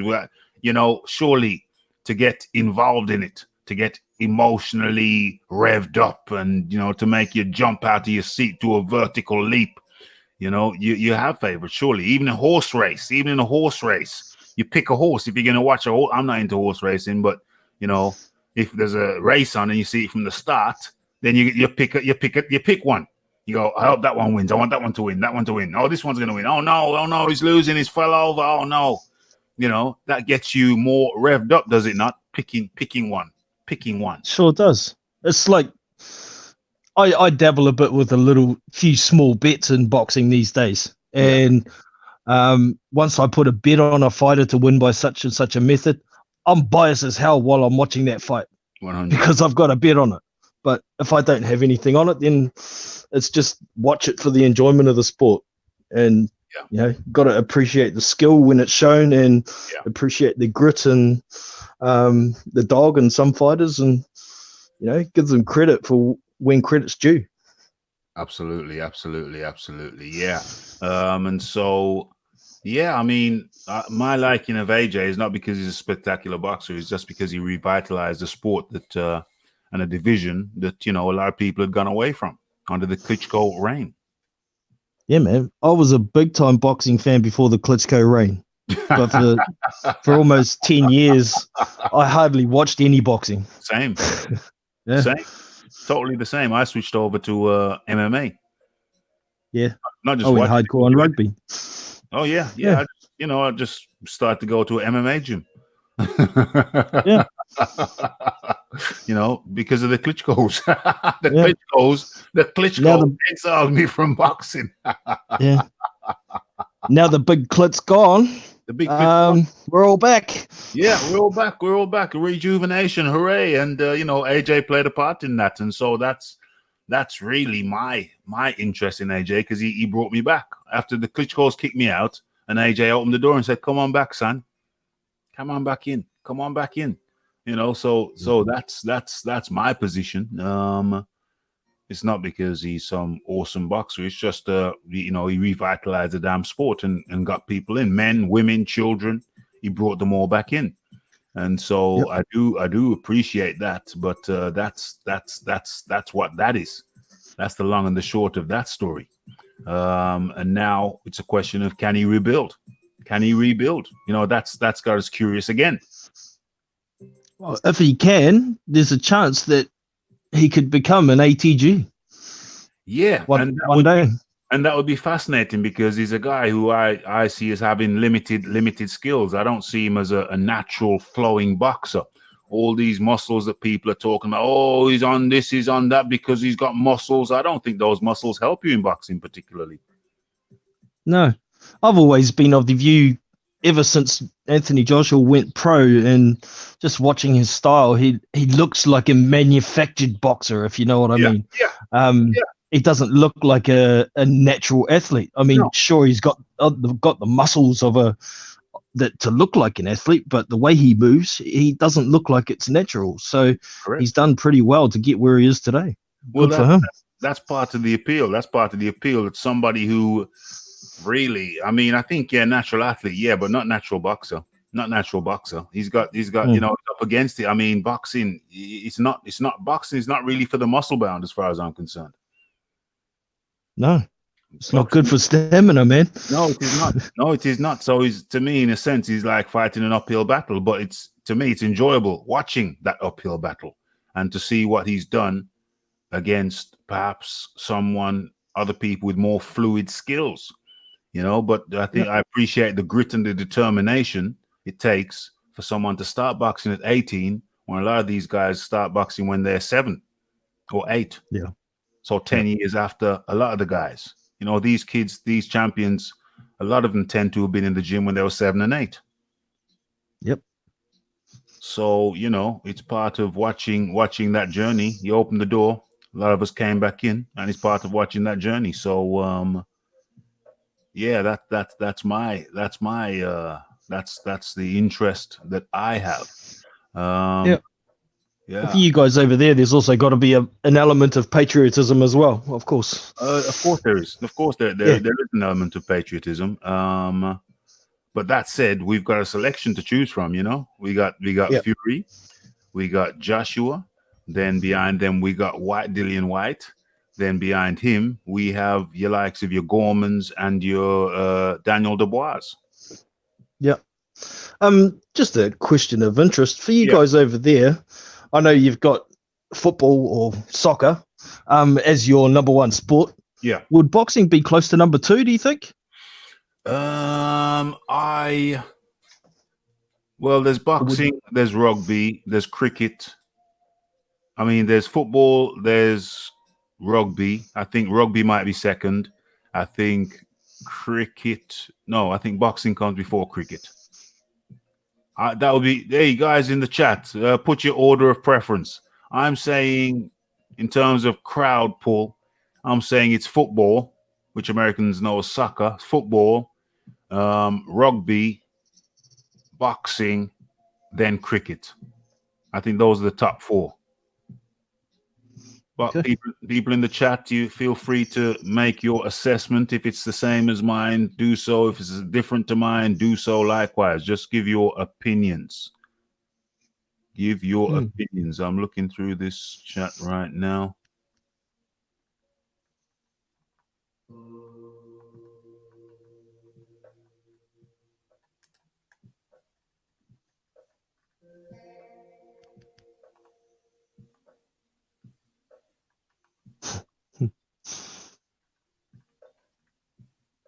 What are we getting? Are we coming up with anything?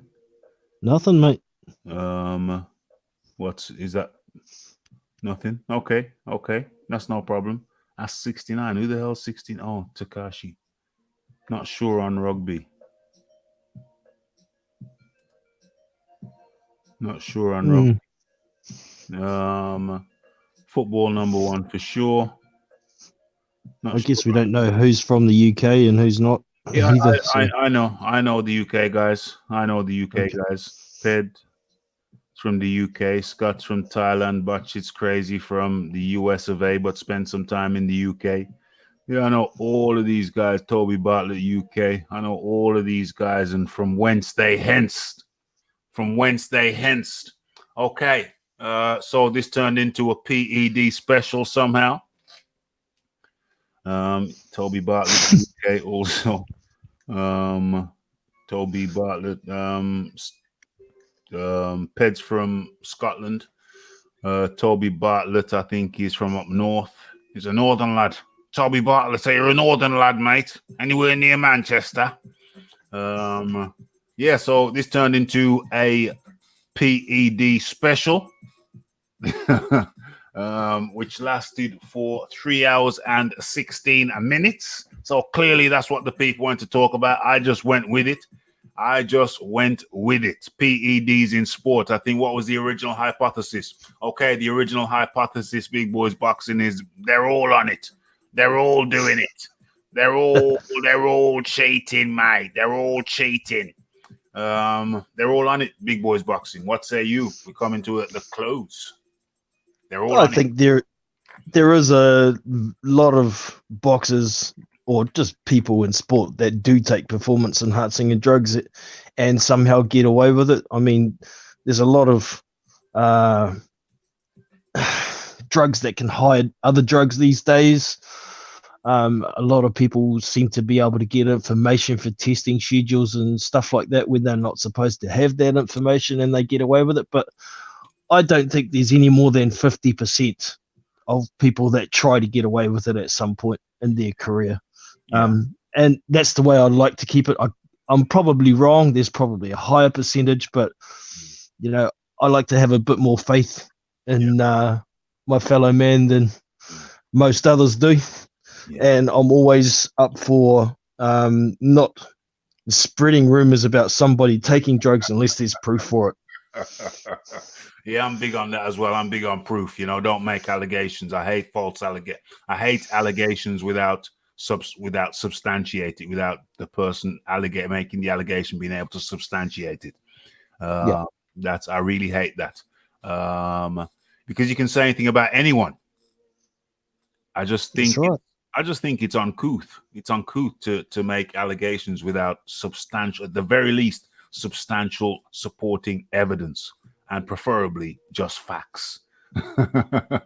Yeah, just facts. Don't make false allegations or unfounded allegations or unproven allegations. It's just really not cool in any walk of life, in any aspect of life. Any kind of allegation which is unproven, I find highly distasteful. There's something on my mind. Oh, TJ Dillashaw. I started talking about TJ Dillashaw and I didn't finish the story. Okay, so TJ Dillashaw, UFC, was he a welterweight or lightweight? Yeah, UFC champion. He was scheduled to have another championship fight. Let me see here. Yeah, it was turned into a TUE special thanks to you, Scotty, and some others who I shan't mention. The fatty. The fat one, the cider juice. Call him cider juice now. Some PEDs in the chat made it perform longer. There's only one PED in the chat. Good on you, mate. Toby Bartlett, Raphie, I'm from Glastonbury in Somerset. Oh, you're a Somerset guy. Isn't that where Ian Botham came from? Southwest UK, Glastonbury, as well as music. Glastonbury. Yo, where is Stonehenge? Is that where Stonehenge is? I've never been to Stonehenge. I hear it's kind of almost like a spiritual experience. I should do it one day. So use logic and instinct. We can also use logic and instinct, says Scotty. Yeah, we can, mate. Some people's instincts aren't too good, though, Scotty. So, or logic for that matter. Or logic for that matter, Scotty. Yeah, mentioning no name, Scotty. Mentioning no name, Scotty. Not pointing the finger, Scotty. So, yeah. So TJ Dillashaw. Yeah. So he was known for going down to South America and getting stem cells. All well and good. Fine. It's not illegal. Fine. You're rejuvenating. If I could afford it, believe you me, I'd be going to South America and getting shot up with stem cells. From what I've read about it and what I've heard about it. Well, heard. I'm not going to say heard because it just seems too random. But from my research in it, yeah, it's a damn good thing. Doesn't work 100% every time. But yeah, for sure, if I was a rich man, I would be booking my flight over there, getting shot up with rejuvenating stem cells. He said he used to go down there twice a year. Makes sense. I can relate to that. I'd do that as well if I was a rich man. But it went beyond that. It's not illegal. They test you. You don't fail any drug tests for stem cells, rejuvenating shizzle. Okay, fine. So he does that. Fine.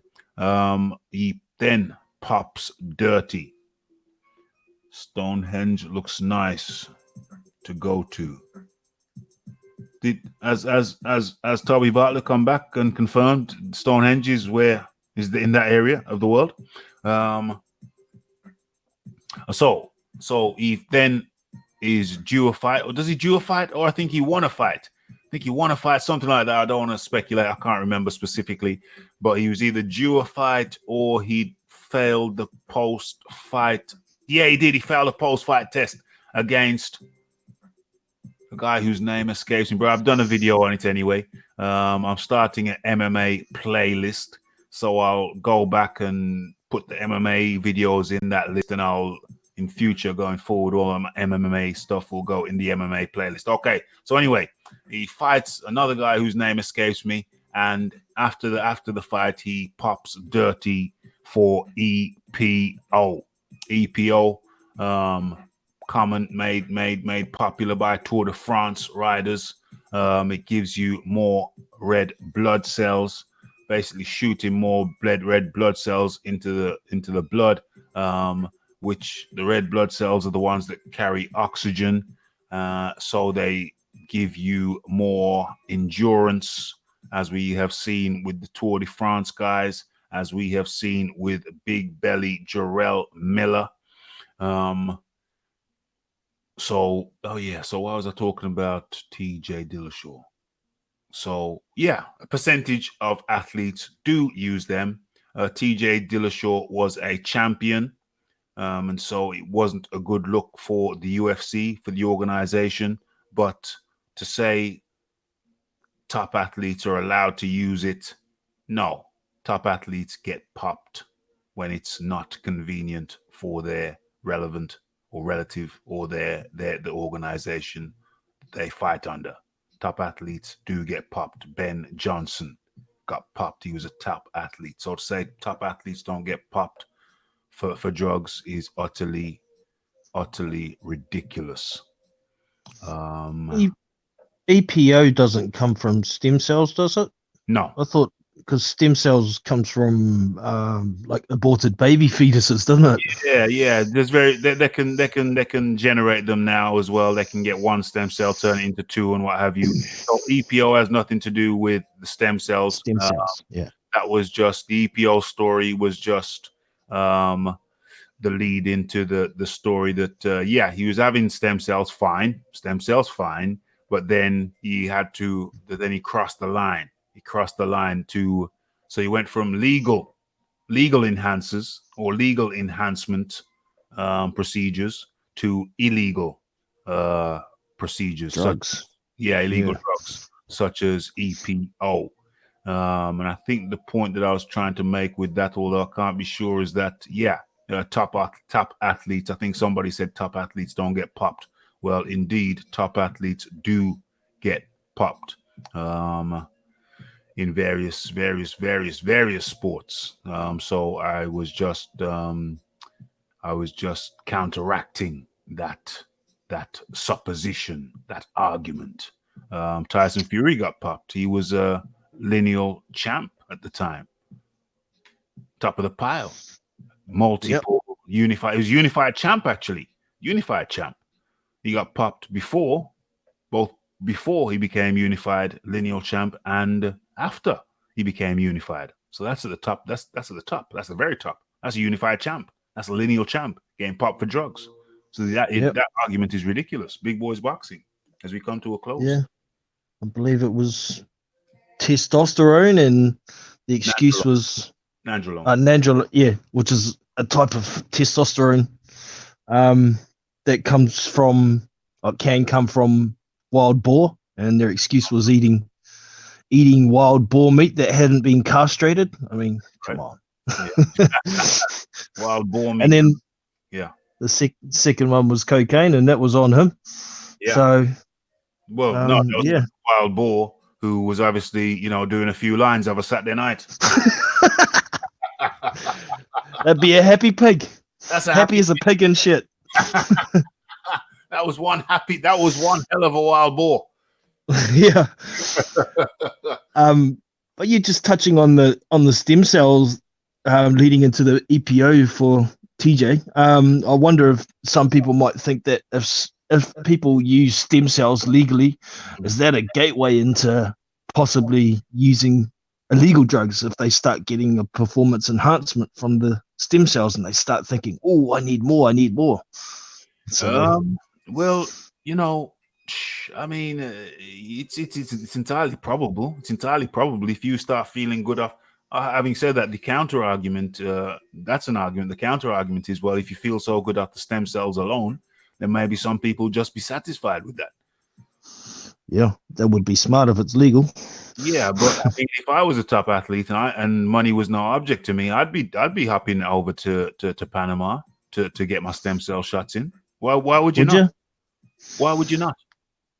Well, I'd be pretty hesitant myself. Why? Because we don't know exactly what's going to happen down the line with, it could have could alter your body 20 years down the line. It could keep regenerating muscle or bone or whatever until you grow a second head and a third penis. Regenerating. Damn. Nice Star Trek shizzle. Yeah. Regenerating. I like that word. Regenerating. But I'd be cool with regenerating. Just imagine if you were just constantly regenerating. Your missus is getting old. Your kids look older than you do. And you're just constantly regenerating. That's Benjamin Button, isn't it? Yeah. Well, Deadpool. Damn, that's a picture of Dorian Gray in the attic. Damn. That was crazy shizzle. Well, as it goes, it doesn't last. I mean, you have to go back. Well, TJ was going back twice a year. So, but I do see what you're saying. There could be some side effects, long-term side effects. They say there's no such thing as a free chemical lunch. Yeah. Well, I'd definitely want to be well informed and well researched on something before I went ahead with something like that. Anyway, in a nutshell. So. Yeah, in a nutshell, I've done lots of research on it. Doesn't always work. You can regrow cartilage in some cases, but in other cases it doesn't regrow the cartilage. You got bad knees, you can have some shots in your knees and it can regrow cartilage. On the other hand, some people have it done and it doesn't regrow the cartilage. You know what I'm saying? Yeah, it's one of those. I've heard them using it for paralyzed victims and trying to grow nerves back together in the back and things like that. So definitely has some positive effects that it can do. It definitely does have some positive effects that it can do. But I think for me, once you get to a certain age, you think to yourself, well, if this thing takes 50 years to kill me, I'm kind of okay, because if you know what I'm saying, I'm liable. Gonna be dead by then anyway. You know what I'm saying? So I think there comes a tipping point where the advantages outweigh the positive, the potential negatives. You know what I'm saying? Roger that. Yeah. So, ladies and gentlemen, I think we've come to the end of the show. It's rocky start. But we cruised on. I thought, you know what? I'm just gonna breeze through this, knock these topics out. That was part of the rocky start when I put my topic list in the description box. As I was writing the description box, thinking about the topics, I wrote them in. And then, so half of the topics were on my topic sheets. Half of the topics came to me as I was writing in the description box. So I got 50% of my topics were in the description box and not on the sheet. And then when I uploaded the damn thing, when I pressed save and come to look at the description box was empty. So half of my topics list no longer existed. And so that was not the ideal start, my friend. That was not the ideal start. I only had 50% of the topics on my damn sheet. Yeah, next time make a Copy. office file or something with your description. Copy Yeah. it, and as soon as you start, paste, bang, you're away. Paste it in. That's exactly what I'm going to do in the future. It's bloody ridiculous. But you know what? That which doesn't kill you makes you strong, because 50% of me knew it was a possibility that would happen. It always seems to happen with this new Streamlabs system. It won't happen again. You know, the more you use something, the more you proficient you become at using it. Yep. Toby Bartlett never got back to me. Toby Bartlett fell asleep. But Stonehenge does look nice to go to. Indeed, it's on my things to do list.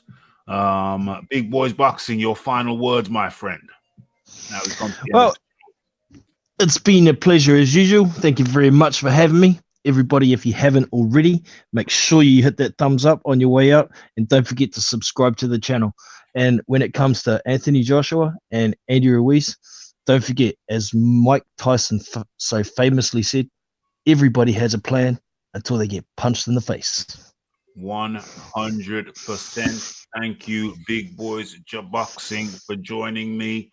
Thank you, Ross Clark, for joining. Both guys have their own channels for show. Go and give them a check out. Check them out. Thank you, Big Boys Boxing. And thank you very much for coming, my friend. And likewise, Ross Clark. Okay, so who we got left? We got Scotty. We have a Scotty Hall Monitor Extraordinaire. Who else we got? I mean, PED, sorry. PED is the Hall Monitor Extraordinaire, not Scotty. I don't know what to say, Scotty. We'll keep an eye on you. We'll monitor you. We'll just get a nurse to monitor you. Make sure you're okay. Okay. Who else we got? Toby Bartlett. Toby Bartlett's gone to sleep. That's understandable. It's well past midnight, 1:35 a.m. Who else we got? We got everybody's logged off. Everybody's going to sleep. Bat shit crazy was in the building. Quite a few more, but I'm having to scroll up too far to find them. So it's Raphael Dawkins. It's the Combat Radio. It's the Boxing Talk with Raphie. Toby Bartlett has re-emerged. Stonehenge is in Wiltshire. Toby Bartlett did his research. Thank you, Toby. Okay, so it's been another one. This turned out to be the PED special. YouTube doesn't like people talking about PED, so I doubt that will be in the title. I'm just going to leave it as it is. Hold on. Didn't notice. AD was recently in the building too. So AD gone to bed, but AD is a apparently up and live. We all know he's alive, but still.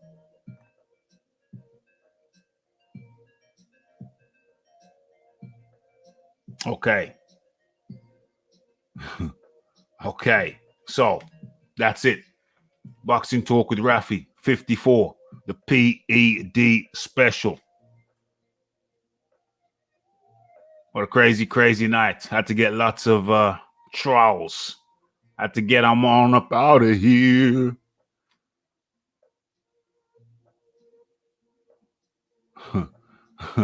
Yeah, had to get some trials on up out of here. They keep on coming to the Boxing Talk with Raphie. They love it. I suspected some people that had to get the boot from the channel, but they keep on coming back. They keep on coming back. They can't get enough of the Boxing Talk with Raphie. It's like an addiction. How come the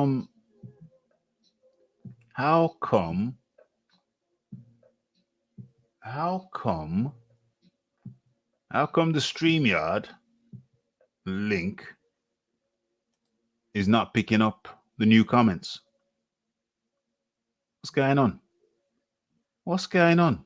What happened if I refresh this thing? Okay, I'm going to try an experiment. If this thing crashes, then take it that I've said goodnight. But the StreamYard is way behind, is not taking up new comments. Okay, so if this ends, because I'm going to reload this, I'm going to refresh the StreamYard things, then I will have said my good night. So I'm going to try this experiment and press reload now.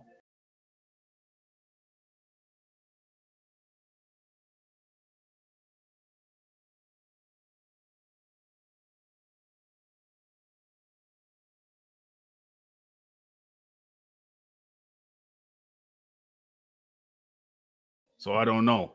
Hold on. So what's going on? Yeah, I was way behind.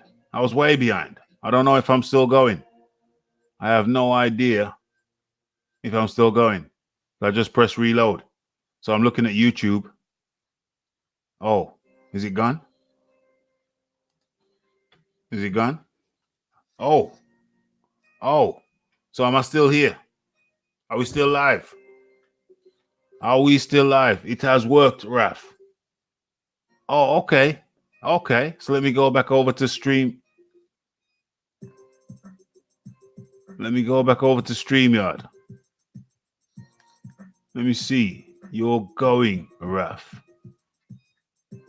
So the last comment I see is from Scott70. He says, fat apples out cold. Scott70, fat apples out cold. Come back over here. No, StreamYard has frozen. That's why I wasn't seeing the comments, the uploads. Okay, it's worked to an extent, but StreamYard is not moving. I'm just seeing old comments. Okay, so, issue with StreamYard. Quite bizarre indeed. You missed the live chat. Well, watch the replay. Marvin and Gracida Dino. Yeah, watch the replay. Spong has popped dirty, apparently. Okay, so I'm going to have to... Scotty said that, so, right, I'm going to have to do some research. Because I know Scotty gets fact mixed up with opinion. So, let's do some research right now. Let's go Tyrone Spong.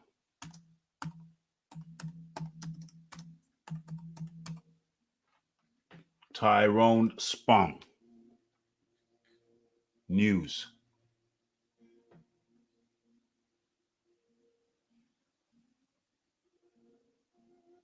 What?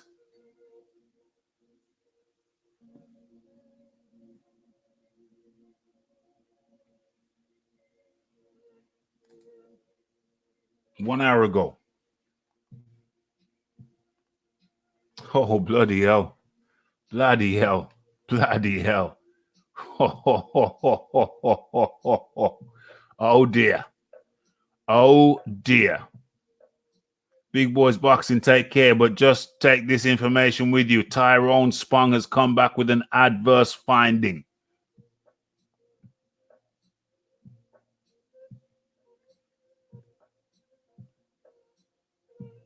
StreamYards couldn't keep up with all the PEDs.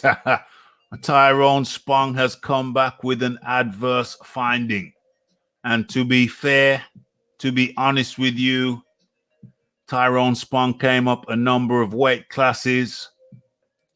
His fellow countryman, Overeem, Alistair Overeem, is a known, yes. Tyrone Spong has come back with, well, let me share the screen. In fact, the StreamYard's quite strange. Strange. Share screen. We're now sharing the screen. Okay, so Alexander Usyk versus Tyrone Spong in doubt after opponent adverse finding in test. I'll do this Russian voice. After all, Usyk is from Ukraine, so I do this Russian voice, Ukraine voice.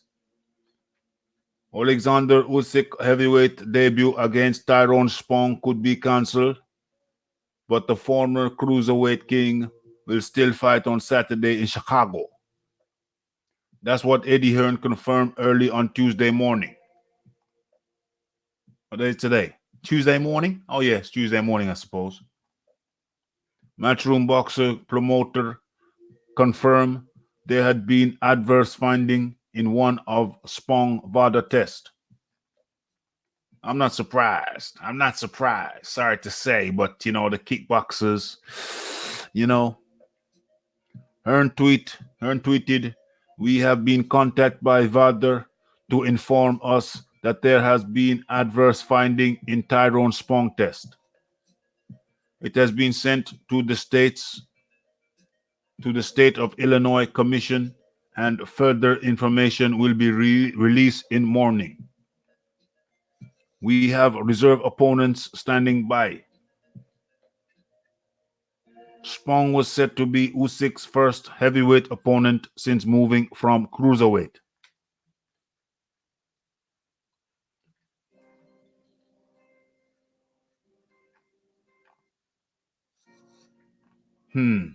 Yeah. The long and the short of it is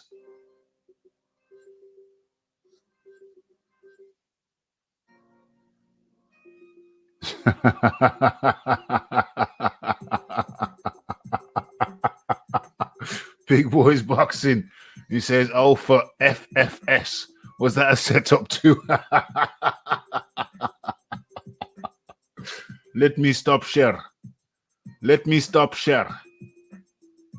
Hold on. Where am I? Stop share. Yes, so it is confirmed. That Tyrone Spong has adverse drug test. The StreamYard thing still not work. And battery dying on PED. This is juicy. It's appropriate. This is the juicing special. So this is the juicy edition. Send location. At this rate, our man from Ukraine, Usyk, will never find heavyweight opponent. Everyone in the West is scared of Usyk. They have to use the juice to fight the Usyk. They have no balls.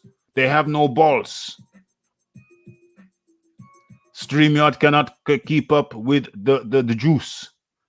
StreamYard need juice to keep up. Yeah, this is definitely the juicy edition. I might call this juicy edition. I'm from Ukraine. Wow, it is crazy. It is crazy. This is the juicy. I might call this edition juicy. The juicy edition. I have never seen so much juice in all my life. We love juice in the Ukraine, but you love it more in the West because you have no balls. You have shrunken balls in the West. That's why you're afraid of our man Usyk, Alexander. Very disappointing, but those kickboxers, you know, they have a reputation. They have bad reputation. The kickboxers have bad reputation when it comes to the juicy. If you watched K1 kickboxing, everybody looked juicy. Not everybody. Many people looked very juicy. Juicy. They are very juicy. This is now official. We ended the damn thing. I was joking about there was too much juice. And now we end the damn thing with the last topic is... That's my next video, isn't it? That's my next video. My next video is about juice. So I'm going to have to log off now to make the video about the damn juice. And this StreamYard thing still hasn't moved. They've got, it says in the article, they've got standbys. They've got people on standby. So regardless, he will fight. I'm just hoping the people they have in standby aren't juicy too. But Tyrone Spong juicing, I was alluding to that. He came up from middleweight to light heavyweight. He was already a grown man, and he moved from middleweight to light heavy, and then to heavy. So I'm not surprised. I'm sorry to say I'm not surprised. Okay, guys, this has been action-packed. It's a good thing we stay for the extra seconds. Because we found out more news. What's StreamYard saying? It's not even giving me a readout. How many people are watching still? But regardless, we've done what? 3 hours, 47 minutes. That was not my intention. That went way longer than I had anticipated, especially seeing that half of my damn topic sheet had been erased by StreamYard. StreamYard let me down to a certain extent, but it's still good to another extent because, hey, we didn't drop off.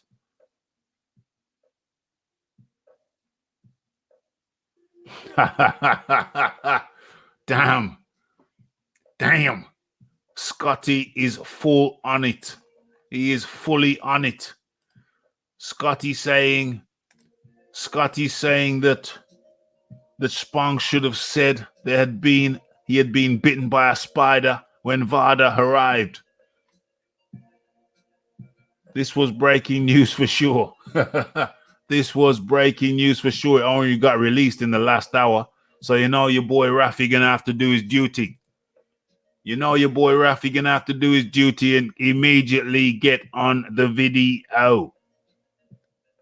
Yeah, breaking news right here. Raphael Dawkins Combat Radio.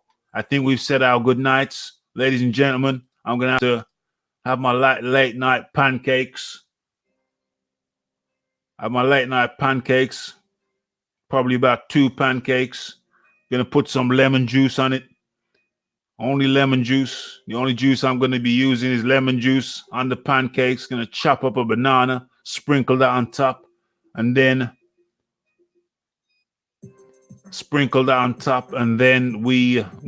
then I'm gonna have to crack on with the video. Damn it, I got more work. The work don't stop at Raphael Dawkins Combat Radio headquarters. This is crazy news. Crazy news. Everybody who hasn't smashed the like button already, smash the like button on your way out. Be sure to follow me on Twitter. Let me put that link. Is the Twitter link there? Let me put that Twitter link up in the chat. Follow me on Twitter. That will be the final act. I don't even know why I'm doing that, but I'll do it nonetheless. So there you go. That's the Twitter link. Follow me on Twitter. Hit the like button. If you're not subscribed already but enjoy the content, feel free to go ahead and subscribe. And of course, get Raphie on the road. There's the PayPal link is in the description box. Thank you. Many of you who are still here have already contributed to the PayPal. Much appreciated. I'm squeezing some lemon juice. Well, actually, it's in the bottle. All I have to do is squeeze the bottle. And yeah, it's Raphael Dawkins. Breaking news. Tyrone Spong has come back with an adverse drug finding. And he may have to be replaced for the Alexander Usyk fight. Okay, folks, it's Raphael Dawkins Combat Radio. It's the like, it's the subscribe, it's the comment, it's the shares. And it is that hitting that bell icon to stay updated with news and notifications. So, the only thing left for me to say on this day is peace. We out. Blessed.